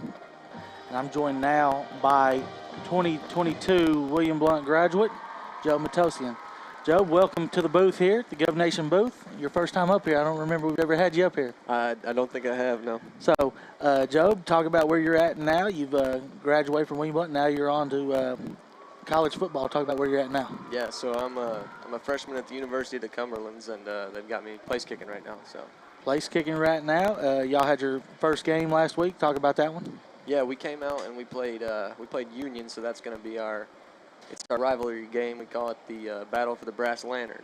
We have a big old trophy for it and everything. Okay. It's pretty cool. And And they put your names each year, the score on it and everything. kind of like the bell. Kind of like the bell. It's a whole lot like the bell. And so that was cool. I mean, it's the first college experience, and it's a really big game to be a part of. It was real fun. And we came out and won that one 30-6.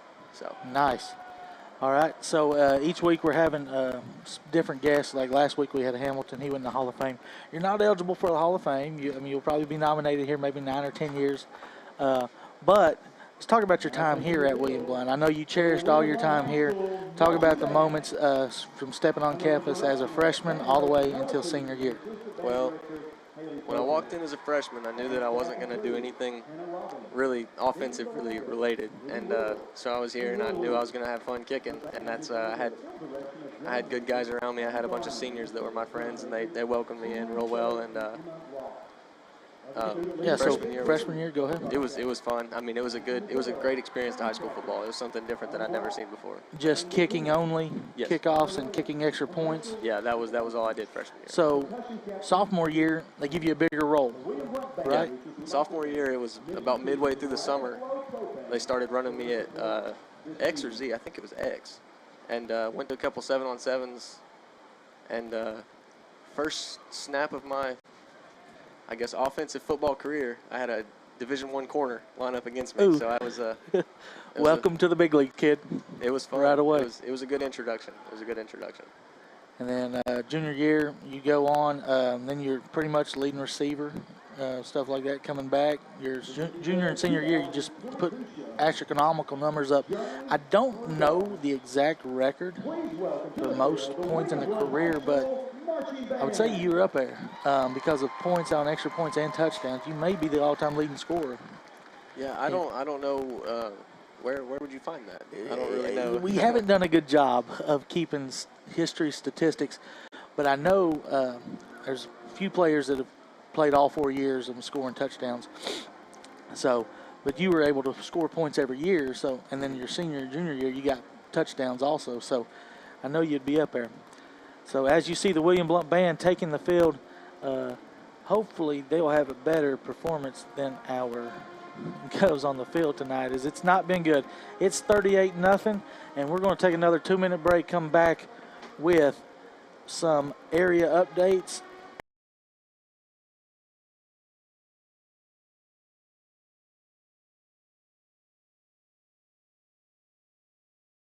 Thanks for having me. All right. Thank you, Joe.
All right, here we are.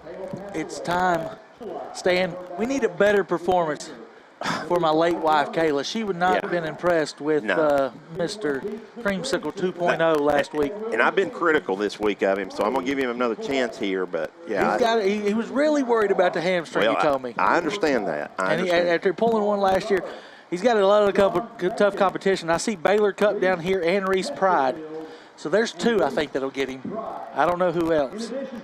I thought Scott Cupp would move him up to about the 20. That's where I thought. And I forgot to talk to the athletic director about this.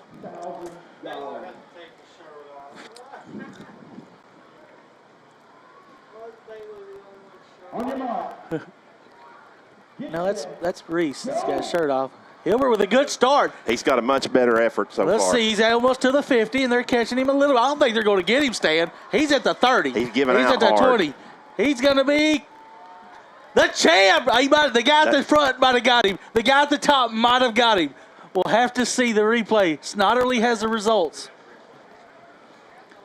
I don't know, but I'm going to. No one beats him. Scott Cupp says nobody beats him. The guy at the top said he thought he beat him. We'll do a photo finish as the Creamsicle was struggling. I don't think he beat him. I think, it's almost a photo Oh, that finish. is photo. It's Snotterly says no. So we're giving it to the Creamsicle 2.0, and he's got the crowd on their feet tonight.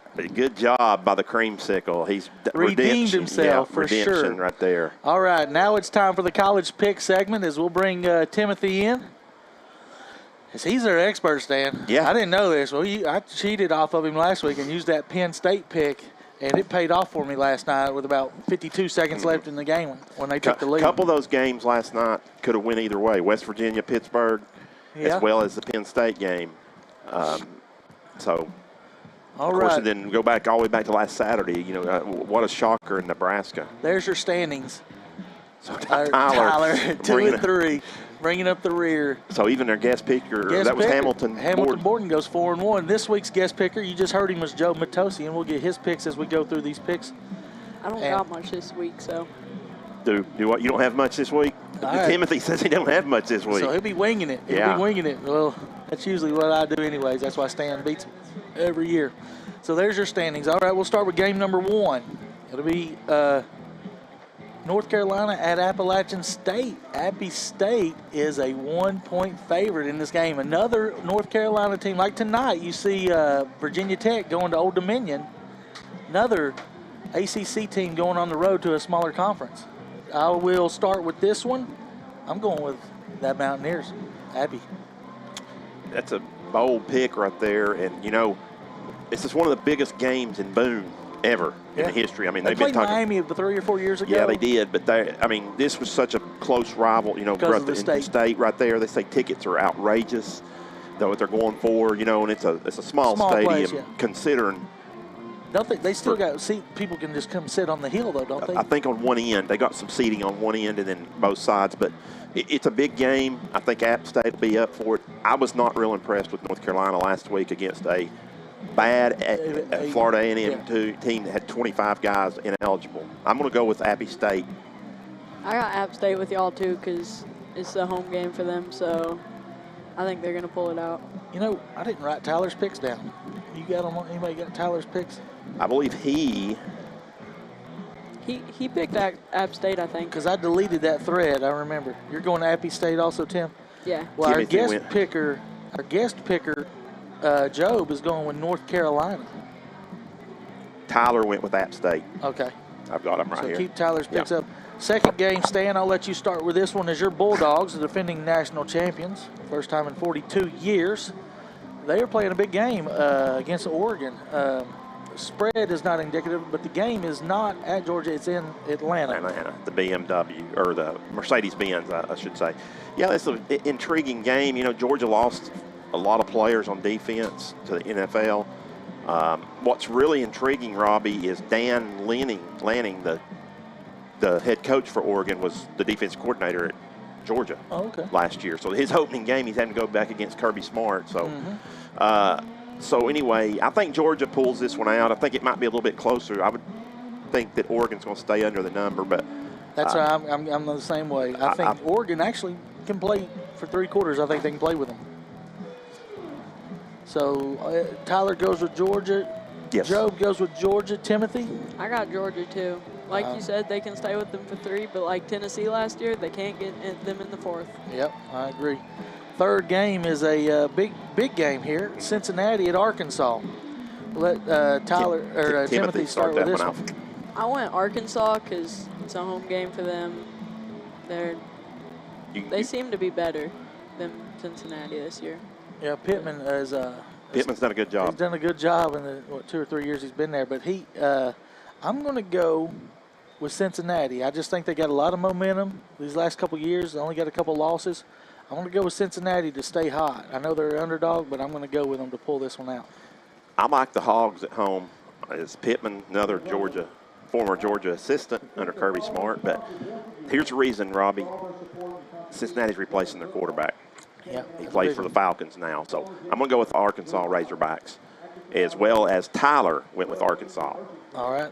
4th game. What's our guest got? Guest picker took Cincinnati. So me and the guest, Job, will go with Cincinnati. This is another flip 50-50 game. Florida, Utah. Utah travels across the country and is a small favorite, about 3-point favorite in Gainesville. I guess I'm up. Yeah. This is a tough game right here because Billy Napier, his first game, I really thought all week it's Utah, but then I get to thinking, I'm not sure how they're going to be able to handle the heat down there and the humidity for 4 quarters. Because there ain't no way to prepare for that out there and so forth. But I just don't think Florida's very good. I'll just be honest with you. They weren't very good last year. They've not really recruited that great. So I am going to pick Utah still. I'm going to stay with the Utes. Stay with the first thought. Timothy? Yeah, I'm going with Utah too. I just, with Stan, don't like Florida's team this year. Yeah, I'm with y'all also. As he... the creamsicle came up and said, hey, what do you think about that one, Mr. Painter? Yes, I'm with you guys on Utah. This is a big game for the Pac-12. You lose that game after your Pac-12 champion comes back over here, all this momentum you've had, and you lay an egg against the SEC, what's people going to say? Oh, Pac-12's the same old Pac-12. So that's a big game for the Utes. I'm going with them. Job will go with the Florida Gators. Next game, 7:30 tomorrow night. Tyler went with Utah as well. Tyler, okay, yep. And 7:30 tomorrow night, Notre Dame, Ohio State. I'll start with this one. Point spread's about 17 points. I don't think it could be even that close. I don't think Notre Dame can play with them from the jump. So I'm going Ohio State all the way. I'm going Ohio State too. I am too. Of course, Notre Dame also breaking in a new coach. And Freeman. Didn't he coach the bowl game and they blew the biggest lead in the history of bowl games or something? So, but anyway, that's a tough opening game for him. And I think Ohio State rolls big. Yep. So it's a clean sweep with the Buckeyes. Last game, Sunday night, it'll be Florida State. And is that in Baton Rouge? That is Baton Rouge. Yeah, so this will be the Brian Kelly opener. I'll let Timothy break this one down for us first. I'm going LSU mostly just because they're at home, and I think they can beat Florida State at home with the crowd behind them. Death Valley night 12th game. Man. Yep. This is really unproven. You know, Brian Kelly, I don't even know who quarterback. I mean, and so forth. They've had a lot of changes down there. I'm going to go with LSU just because Florida State's going to have to prove to me that they can beat a team. I mean, they've kind of been down 3 or 4 years here, or really ever since Jimbo Fisher left. So I just don't, until they can have a good season, I just don't have a lot of faith in Florida State. It's a clean sweep. Me and Job also, and Tyler. We're all going to take LSU, and it's not even that, you know, it's just one of those things, LSU. And he's on the hot seat down at Florida State. He's got to have a good year. But I'm going to bank on Brian Kelly there starting off with a win. We'll take another. That'll do it. Looks like Stan and Timothy have the same pick, so no separation between them two this week. We'll take another 30-second break, come back with the second half kickoff.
All right, we're set for the Anywhere Movers kickoff.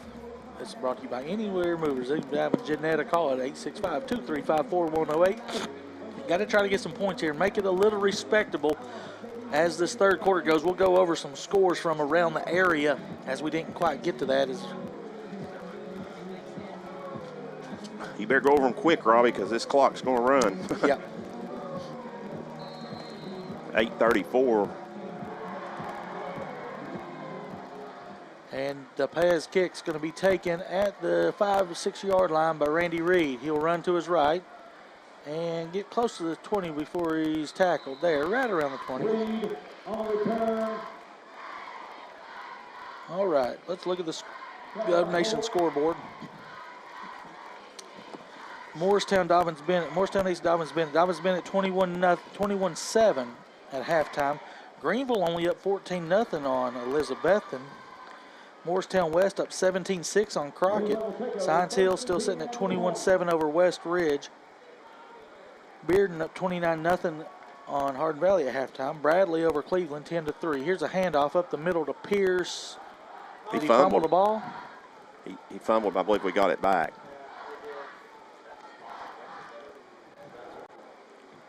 Anderson County up 21-7 on Fulton. Pittman over Austin East 24-6. Greenback on top of Sunbright 13-7. They got a big win last week, Stan.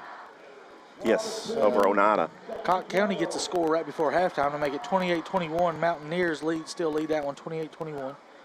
West up 14-0 on Hardin Valley. Fair getting Maryville. Maryville up 28-7 at halftime. Sevier County and Knox Central tied up at 8 apiece. And let's get that Clinton score. Oak Ridge 14, Clinton 0.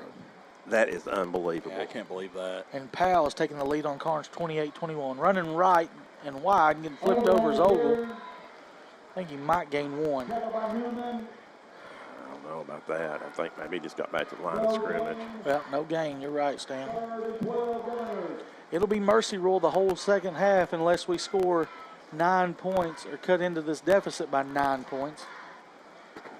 30 points or more in the second half, the clock will run. So it'll probably be a quick second half. We'll have to regroup as most likely Heritage is going to come in here with on a win. And William Blount on a. And what scares me about that, Robbie, is they run a wide open offense. And oh, yeah, and the way these William receivers Blount's get behind. Yeah, William Blount's not defended deep. Oh, they haven't done that well at all. Here's a rollout for Cortez. He can tuck it and get a couple. Get about 5, but well short of the first down. Yeah, it looks like the punt team's going to come out. He's limping a little bit. Yeah, he is. Give him 6 tough yards right there. Get him out of the game. Yeah, I mean, he's the up back. Yeah, it might be a chance to see Lucas Baker. Well, I mean, yeah, you just don't want to get him hurt. Right. He's hurting right now. I mean, he's almost. Like this play. He's got to call the cadence here to get the snap. There's no way he could make a tackle if it's running downfield. Yeah, he almost got a block. Low kick. Why did we? Why did we do that? Why did we do that? Why did we do that? 28-yard punt. He made a point to get on top of the ball. At the 48. Let's see if anybody goes over and coaches him and talks to him about that. Nobody's come over to say a word to him. From the 35 to the 47 is where that ball goes. Actually, a former player, who's the guy he's talking to, Carter? Let me see. Blonde-headed linebacker for us. Right here at the. Oh, that's Cody Baumgartner. Okay, yeah. Graduated last year. Yeah, so he's Cody's trying to tell him, hey, let that ball go. Why isn't a coach doing it, though? That's the question. That's true. Here's Mills with a run to the left. Still on his feet and gets about 11. Into William Blount territory down to the 41-yard line. It's giveaway time. It's time for the third person to text the word SKATE, S-K-A-T-E, to 865-661-2500. Text the word SKATE to 661-2500. You'll be eligible for the party pack from the Roll Arena. That first down was brought to you by C&D Tire, your no-problem tire dealer. So going to give the starters one possession here to start this third quarter with Coach Riley. She's already worked his backups in too some. Here's a dump off to there's a hold. Something's coming back. He's but 74 to Williamson absolutely is still on his feet. What a shoulder by Williamson. My goodness. That was, yeah, he absolutely ran over Ellis. It's going to be all for naught, but my goodness, what a run there by Williamson. Williamson, you get you 11 Williamsons, you're going to do some damage. I tell you who he reminds me of, Taysom Hill. Yeah. That's who he plays like. You're right, he does, plays for the Saints. And I guess it's that number too. They're a similar build.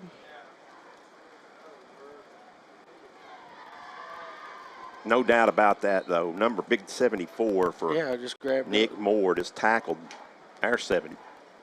Slusher or 54. Yeah, one of those. Or 54. Maybe it's 54. So it's a big penalty. So it's going to be about down back to the 45-yard line. So 2nd and 23. Or 1st and 24. Here's a handoff. Neal's running left. Cuts in the hole. Nice move. Tackled well there after he picks up 7. And he made the 7 look really effortless. Hit the hole hard and quick. Well, I'll tell you what, the clock runs. This quarter ticks off quickly. We're already halfway through the third. Yeah, at this point, we don't need no injuries, especially Cortez, as he looks like his helmet's off. He's talking to the trainer. Yeah, needs to stay off the rest of the game. Get your backup some work. Lucas Baker needs to get some reps in anyways. 2nd and 18.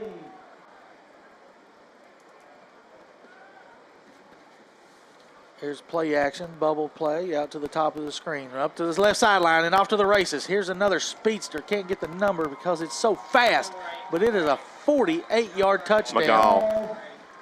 McGaw with his second one. And that kid's got some speed because he's the one that ran under that one ball.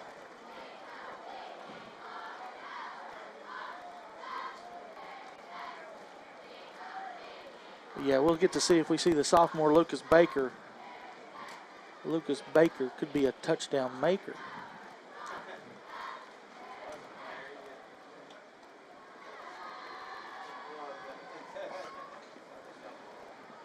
I think they stopped the clock on scores. It's the only time, injuries and scores and timeouts. There's a timeout. Jeff County was not ready. This timeout going to be brought to you by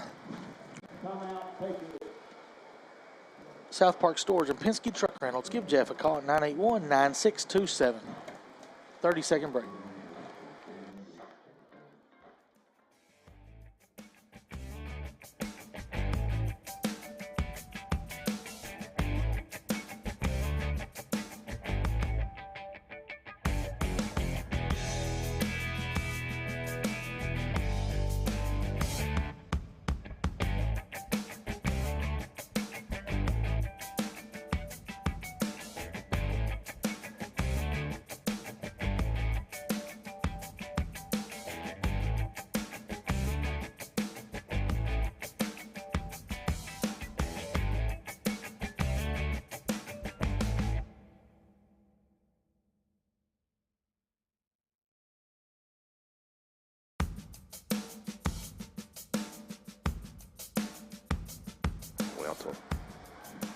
Kick is up and good. I think we took the kicker out again, didn't we? They didn't call it that time. All right, we'll keep it here and talk about some college scores. Last night it was the Vols stand getting off to the start that they wanted, kind of what you expect. Not a lot of bad, not a lot of good can come from a game like last night. Yeah. You know what I'm saying? Because if you lay an egg, they're going to be like, well, oh no, we're not as good as we think. But if you play like you're supposed to, it's, oh, well, okay, it's Ball State. You know what I'm saying? Not a lot of good's going to come out of it. But they did exactly what they should have done. Big win, 49-point win. Yeah, a lot of vanilla offensive and defensive play calls, I guess I should say. No ripples, but you shouldn't have to put in ripples for a team like that. You'll probably need some against Pittsburgh. Yeah, they've got a pretty good defense. Didn't show a whole lot of the playbook.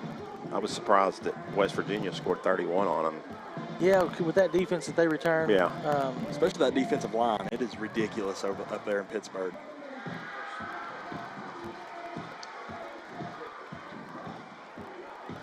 was not really impressed that much with the Texas transfer for Pitt quarterback. Oh, What's his name? Oh gosh, what is? I didn't. Yeah, I mean, they scored 38. Of course, they scored on defense to win the game. But And that Penn State Purdue, James Franklin, we were talking about this last week. Here's the Anywhere Movers kickoff by DePaz. High pooch kick going to be taken by Aiden Klein on the bounce at the 13. He'll run left and run hard, but not get much past the 20, maybe the 21. No blocking. But it's like you said this, Penn State finds a way to win those games early. They go 10-1, 9-1, whatever they get into the matchup with Michigan and Ohio State, and get beat off the court or field. So, I mean, but they're going to – James Franklin, you're right, he's going to win you 9 or 10 games a year. And they're okay with that over at Penn State. I guess they are now. At one time, you know, they were competing for national championships. Late. It's been here in Knoxville. It's been 30 years, Stan. Here in Knoxville, we're good with a 9-3 season. I'll take a 9-3 season, but I 9-3 don't know. would be good. I think 8-4 is more realistic. Here's the freshman, Aiden Klein. Nice hole. run. He's going to get 8, maybe 9, up to the 9 30-yard for line. Klein. Tackle by Black at the 30. Going back to that Tennessee game, I was actually in attendance, and the one thing that, you know, actually kind of gave me a bit of concern is we didn't get a whole lot of pressure on their quarterback. Now they got the ball out quickly, right, and that was their game plan, to get the ball out of his hands quickly. But I agree. But I mean, we you thought they would be able to handle that offensive line, but Cortez in the gun, 15 on the play clock. He'll have Ogle to his right. It's a straight drop for Brett. Now he's going to roll out to his right. He's got plenty of room. He's going to run, get out of bounds, sir. He does. That's late. Yep, Yeah, they're got gonna him. Call a little cheap shot there by the young player who's just checked in as they got some reserves in. Not a very good play, and this will be a coaching moment for Spencer Riley. And the first down, this will be brought to you by C&D Tire, your no-problem tire dealer on 411 South. So it'll put the ball into Jeff County territory. We've been there all night, Stan. We've had a lot of plays in Jeff County territory, but just not been able to cash them in for no points. Last week we did score 7 points on the we scored 7 points on the starters, but then we got 7 points on the backups. Scores from NCAA tonight is Old Dominion on top of Virginia Tech 10-7 at halftime, and Duke all over Temple 24-0. Kansas on top of Tennessee Tech 21-3. Michigan State 21-3 over Western Michigan. Here's a handoff. Ogle, big hole. Running right. He's got the 40, the 35, 30, 25. Bulldozing down inside the 20 into the orange zone. We are in the orange zone. Only a second time today, I believe. Here's your Heartland Roofing. Actually, it's the first time in the orange zone. Snapping the ball, I think. Yep. It's Hunter Ogle with his longest run of the year. Yeah, he took him down. That's a C&D Tire first down, and we are now in the Bowen Door Service orange zone for the Governors. Dakota Hahn took him down, but he's going to be feeling that tomorrow. Play action. Outside pass to Pierce. Breaks the tackle, gets wide. 20, 15, cuts it inside, out of bounds around the 11-yard line. Helmet falls off that time. Same kid, I believe. Oh, excuse me, it's 18. Yep, I'll bring the freshman in. Getting some reps. I think these are mostly all second unit players, aren't they, Stan? yes. Okay. But you still want to see this. Yeah, you want to see success. Like you say, because there's going to be opponents you play this year that are the same level as Jeff County second. Like I say, Spencer Riley's got a really nice team. Aiden Klein will be the tailback to the right of Cortez. It'll be handoff to Klein. Cuts it up.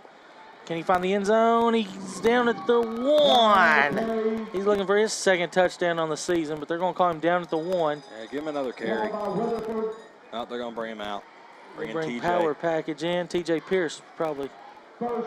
Last week we got down to this situation and we ran an under center power play that. And if you're going to do that, and we mentioned this last week, go to Ogle. Yeah, go to Ogle, the first man through. Yeah, they better go to Ogle here. Cortez. Nope. it's gonna Same be a play. handoff to Pierce. TJ. Nope. Yep, he Yeah, might have they're dove gonna say for it. He he got got it. it. Yep. TJ Pierce. Touchdown, Governors. And that'll be their first points of the order. The Magna 1 scoring play for the Governors. It comes from the senior tailback, TJ Pierce.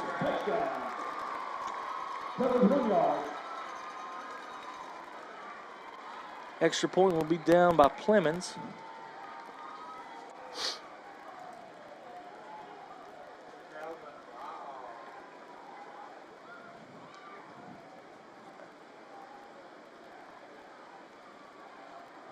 Oh, low kick. I don't think it's good. Nope. It's no good. Your score is 45-6. We'll take a 30-second break. Back at the station.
Hour.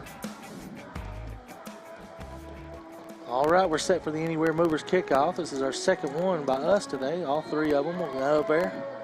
Plemons runs up, and he will pooch it. Good, high pooch. Gonna be fielded by one of the upbacks running backwards. Goes all the way back to the 8-yard line. Now hits the sideline, gets up into there. And he fumbled the ball. I believe he was. Oh, they're gonna say it hit out of bounds.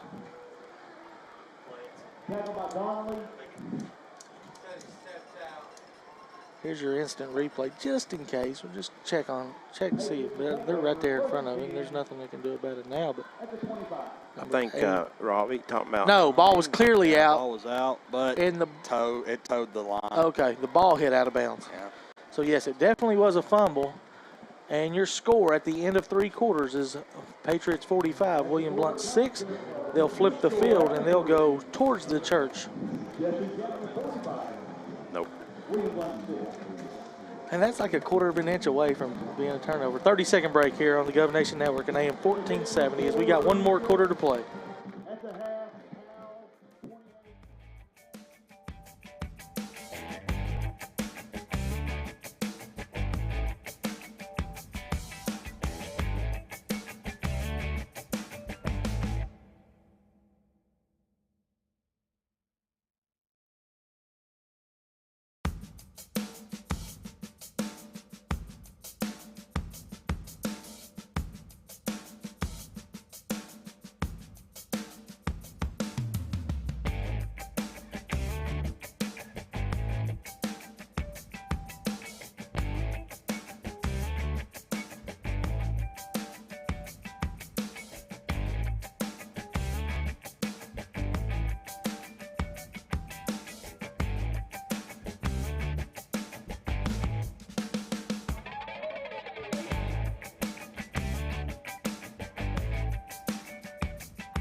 Back here, There start you of see the fourth crowd. quarter. Basketball. Here's a run to the left. Is that We got Thomas? Laundry on Taylor. the field at the 30-yard line. Taylor? Taylor on the carry. We'll see what this is. I believe they're going to say it's a hold. I think he got outside the shoulder pads. 59 maybe. Yeah. Way he was slapping his face mask, I would assume. So that'll back him up, but the clock is still running. Well, why's the chains moving, guys? Oh, my goodness. Oh, my goodness. because they told him to over there. Yeah, the chain crew, they never go unless the referee's telling them. Yeah, the referees. Good thing this is the first play of the drive.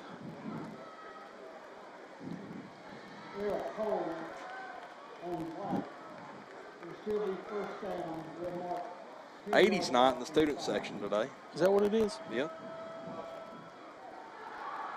Surprised you don't see more people dressed up like Top Gun, as that was a big blockbuster over the summer. Very good movie. Jeff County came down here and just did a paper, rock, scissors battle with the student section.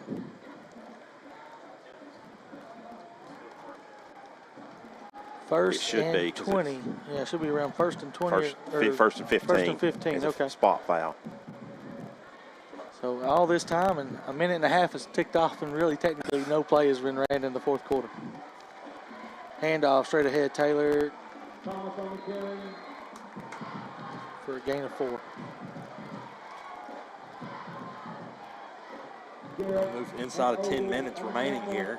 You're right. It was Thomas, not Taylor. Thomas. Yeah, Skylar Thomas, yeah. 23. Pick up a 3 right there for him. Loss of 2, second play. Mike said lost it to you. Mike's kind of checked out, I think, yeah, too. he didn't realize it was first and 15. Slow snap here. Quarterback pulls it. That's Dobbins. He's going to get wide. Oh, man. That's and now he's off to the races, getting the first down and more. Up past the 40 to the 41. That'll be a first down. First downs in the fourth quarter. Will be brought to you by Foothills Flooring, where you get your price right your way, wholesale pricing.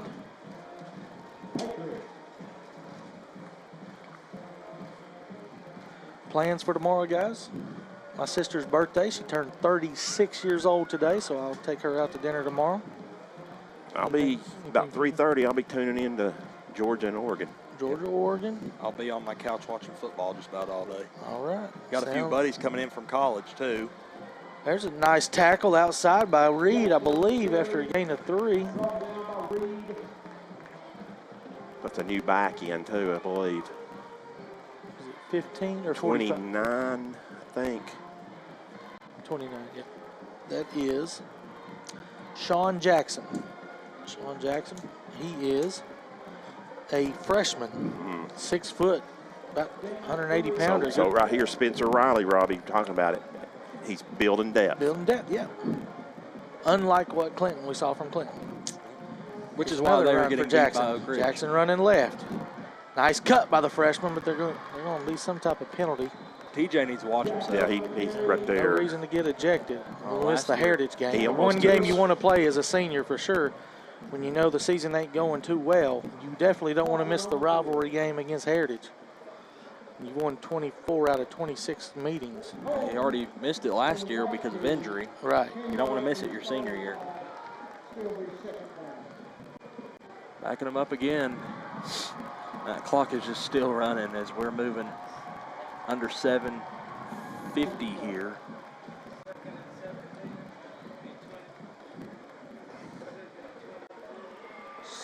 We'll call it 20. Second and 20.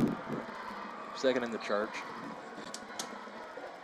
No, I don't think we're quite church territory. It's Well, gonna be about 25, unfortunately, 26. they've showed us that they can pick these up with ease tonight. Yeah. Next week, we'll come on right at 6:30. Or you guys will. I don't know if I will. I'll try to be here at 6:30. But yes. You were actually here, Robbie. I was just looking. I said, "Oh, what's the clock doing?" Short route there, throw by Dobbins into the dirt, no good. Incomplete. Good coverage there by Crumpton.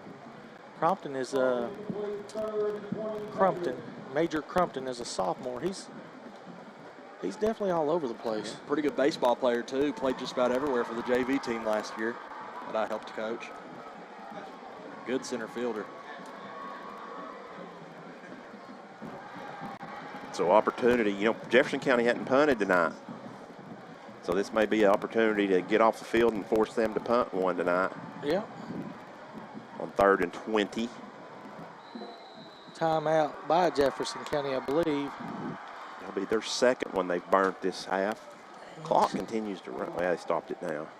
I got to milk a little more. This timeout brought to you by East T Insurers. We'll take a 60-second break.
All right, it's 3rd down and 20 for the Patriots. Dobbins going to chuck One it as deep. far as he can. Reed needs to turn around. He doesn't. We They're got gonna interference. Yeah. Yeah. That's not going to be enough for a first down. No, but it'll get the Third down down over. and 5. Yeah, we might see a handoff now if it's 3rd and 5 or a little flat route, out route, something like that. You had perfect coverage. Perfect coverage. Just got to turn around and kind of Right. make a look for the ball.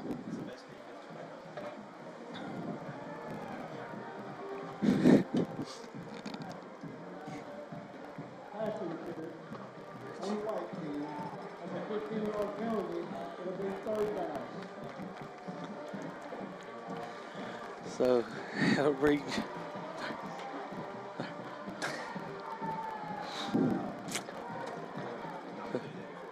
Third down and 5. Let's see what. Why did they flip the marker to first? Not sure. He said 3rd down, though. Stennett said 3rd down, so.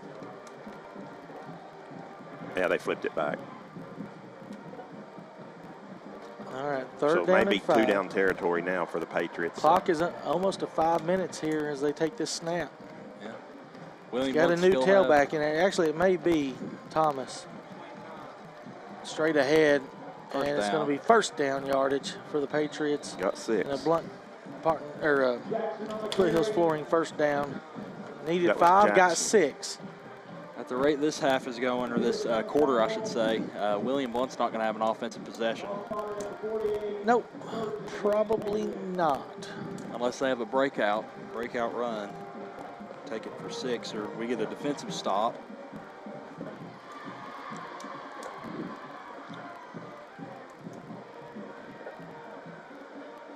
But speaking of depth, though, Stan, the Dobbins is on this roster says he's a senior. You're right.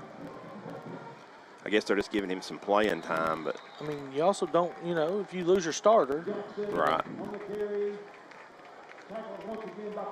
I feel like Dobbins was a punt returner and a kick returner last year. Yeah, I remember the name. Yeah, name is familiar. I think you're right, Robbie. I think he did return. He's listed as a wide receiver too. Okay, On yeah. the- He might may, have had he a few may even catches. start at receiver. Or at least do some, Because I remember that speed, that's for sure. 3:50 to go here. Yep. William Blount's going to have to get a stop if they want the ball back one Yeah. more time.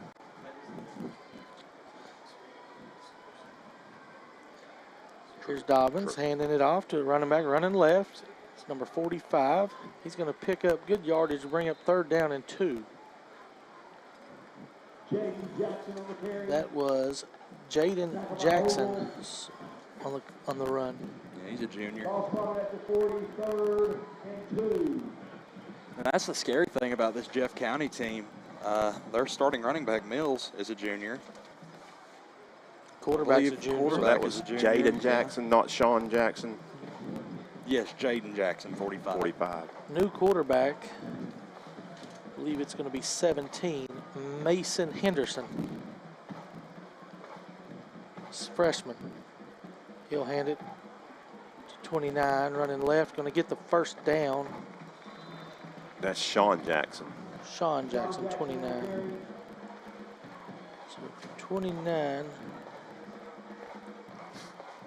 Yep, freshman to freshman there. So another first down, and they will not get, William Blount will not get another offensive possession. Not unless they burn timeouts, and I don't think they'll do Or that just to try to get or it a back. turnover. Well, you got it. Yeah, you turn over, but theoretically, if they keep the ball on the ground, Henderson will take it, flip it, number 24 on a jet sweep. This is a forward that's pass. a pass. He's going to break a tackle and get good yardage. More than we thought he was going to get, about 5, maybe 4. That was a new receiver, Brody Carr, another freshman.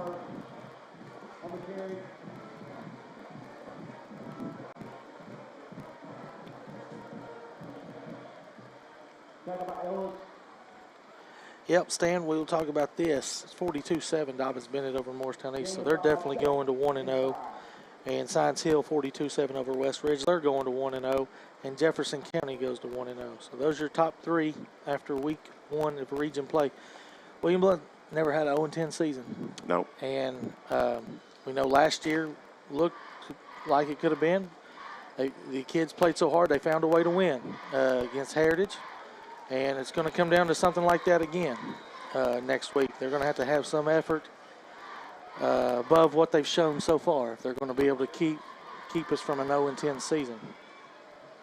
Said he stepped out of bounds after a gain of 7, but another Foothills Flooring first down at the 24-yard line. Probably enough time for one more play. Ball spotted at the 24. Under a minute now. Henderson hands to Sean Jackson. Running left. They seal the edge good. Stiff arms Crumpton. Good tackle, though. Gang tackle there. We'll see where. Yep, good job by the play clock guy tonight by not starting the play clock, and that should do it here from Mike Whitefield. The Patriots are going to win this game 45-6. And William Blount's going to have to regroup and come back next week and try to find a way to beat the Mountaineers. We'll take a 2-minute break. Oh, never mind. They may run one more play, guys. Yeah, it looks like they might be running, at least lining up. No, they are. They're going to snap it one more time. Well, they are freshmen, so give them a chance. Hand off to number 31, running right. Nobody get injured. All right, there we go. So, all right, we'll take a 2-minute break, come back with the wrap-up show here from Mike Whitefield. Your final score, 45-6 in favor of the Patriots. Your final score.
What was the final?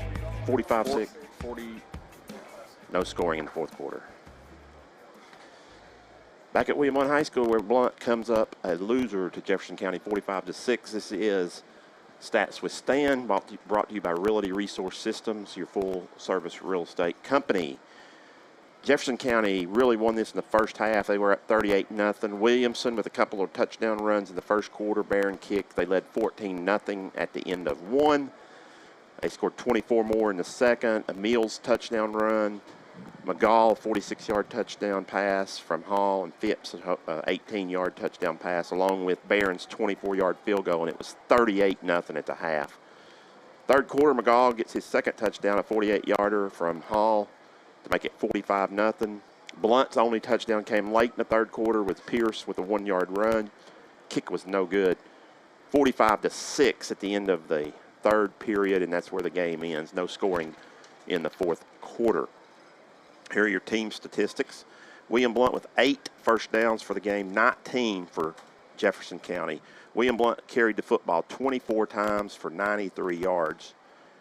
Jefferson County carried it 23 times for 239 yards. William Blount was 9 of 15 through the air. No touchdowns, 2 interceptions. Jeff County was 11 of 16 through the air, 3 touchdowns and an interception. Blount throws for 81 yards. Jeff County for 248. Total yards dominated totally by Jefferson County. They were 13 yards shy of 500, so 487 for the Patriots, 174 for William Blount. William Blount continues to be the less penalized team, though, each game. 2 for 20 yards tonight. Jeff County was 6 for 55 yards. 3 turnovers for the Governors, 1 for the Patriots. Blount punted 3 times for a 21.3 average. Jefferson County did not punt. Individually for the Governors tonight on the ground, Cortez was the leading. Well, actually, he had 24 yards rushing. Ogle, 31-yard rushing. 19 for Pierce, 19 for Klein, 9 for Pierce, 10 for Brooks. So nobody really spectacular. 5 guys, though. It gives them close to 100 yards, not hardly. Cortez through the air was 9 of 15, no touchdowns for 81 yards and 2 interceptions. And Garrett Clark led the receptions with 4 catches for 54 yards. Ellis had 3 for 12. Pierce 1 for 9. Pierce 2 for 15, on that. For Jefferson County, we go there individually, and it's on the ground. Mills with 120 yards rushing on the ground.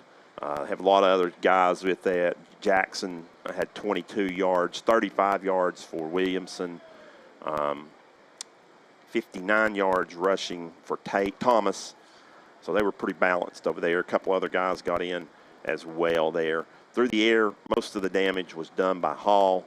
224 of it, 236 of the 248, as he was 10 for 13 with 3 touchdowns and no interceptions. The 1 interception came from Dobbins. And then catching it, McGall had 2 touchdown catches. He had total of 3 catches for 106. Phipps, 3 catches for 103 and a touchdown. A couple other guys got in on it late as well. Once again, your final score, William Blount loses big tonight to Jefferson County, 45-6. And, Robbie, they just have to get ready and try to beat Heritage next week. Yeah, and at the moment, that looks like a tough task. As Heritage up 10 points here on Cocke County in the second half. William Blount's got to go back, figure out some things. They gained some ground from week 1 to week 2, but I feel like week 2 to week 3, we might have taken some steps back, and it all started there early. The first quarter, we had a couple balls that didn't go our way. We had them backed up to the 4-yard line. We were down 21, driving, and kind of there in the middle, didn't know, you punt or you go for it. It's 3rd and 8 or 4th and 8, and you have a 3-yard punt. Next thing you know, 2 plays later, they're down there. We did hold them to a field goal that drive, but just a lot of A lot of things William-Blount's got to get corrected. Still a young season. You're only 0-1 in the region. And we noticed that West Ridge and Morristown East are still struggling, kind of like we are. So you never know. That 4 seed is still up for grabs. But definitely some things got to get corrected going forward. So you mentioned the scoreboard. It was Dobbins-Bennett winning, Science Hill winning, and Jeff County. So those are your 3-0 teams in the 6-team region. William-Blount, Morristown East, and West Ridge will be the 0-3 teams.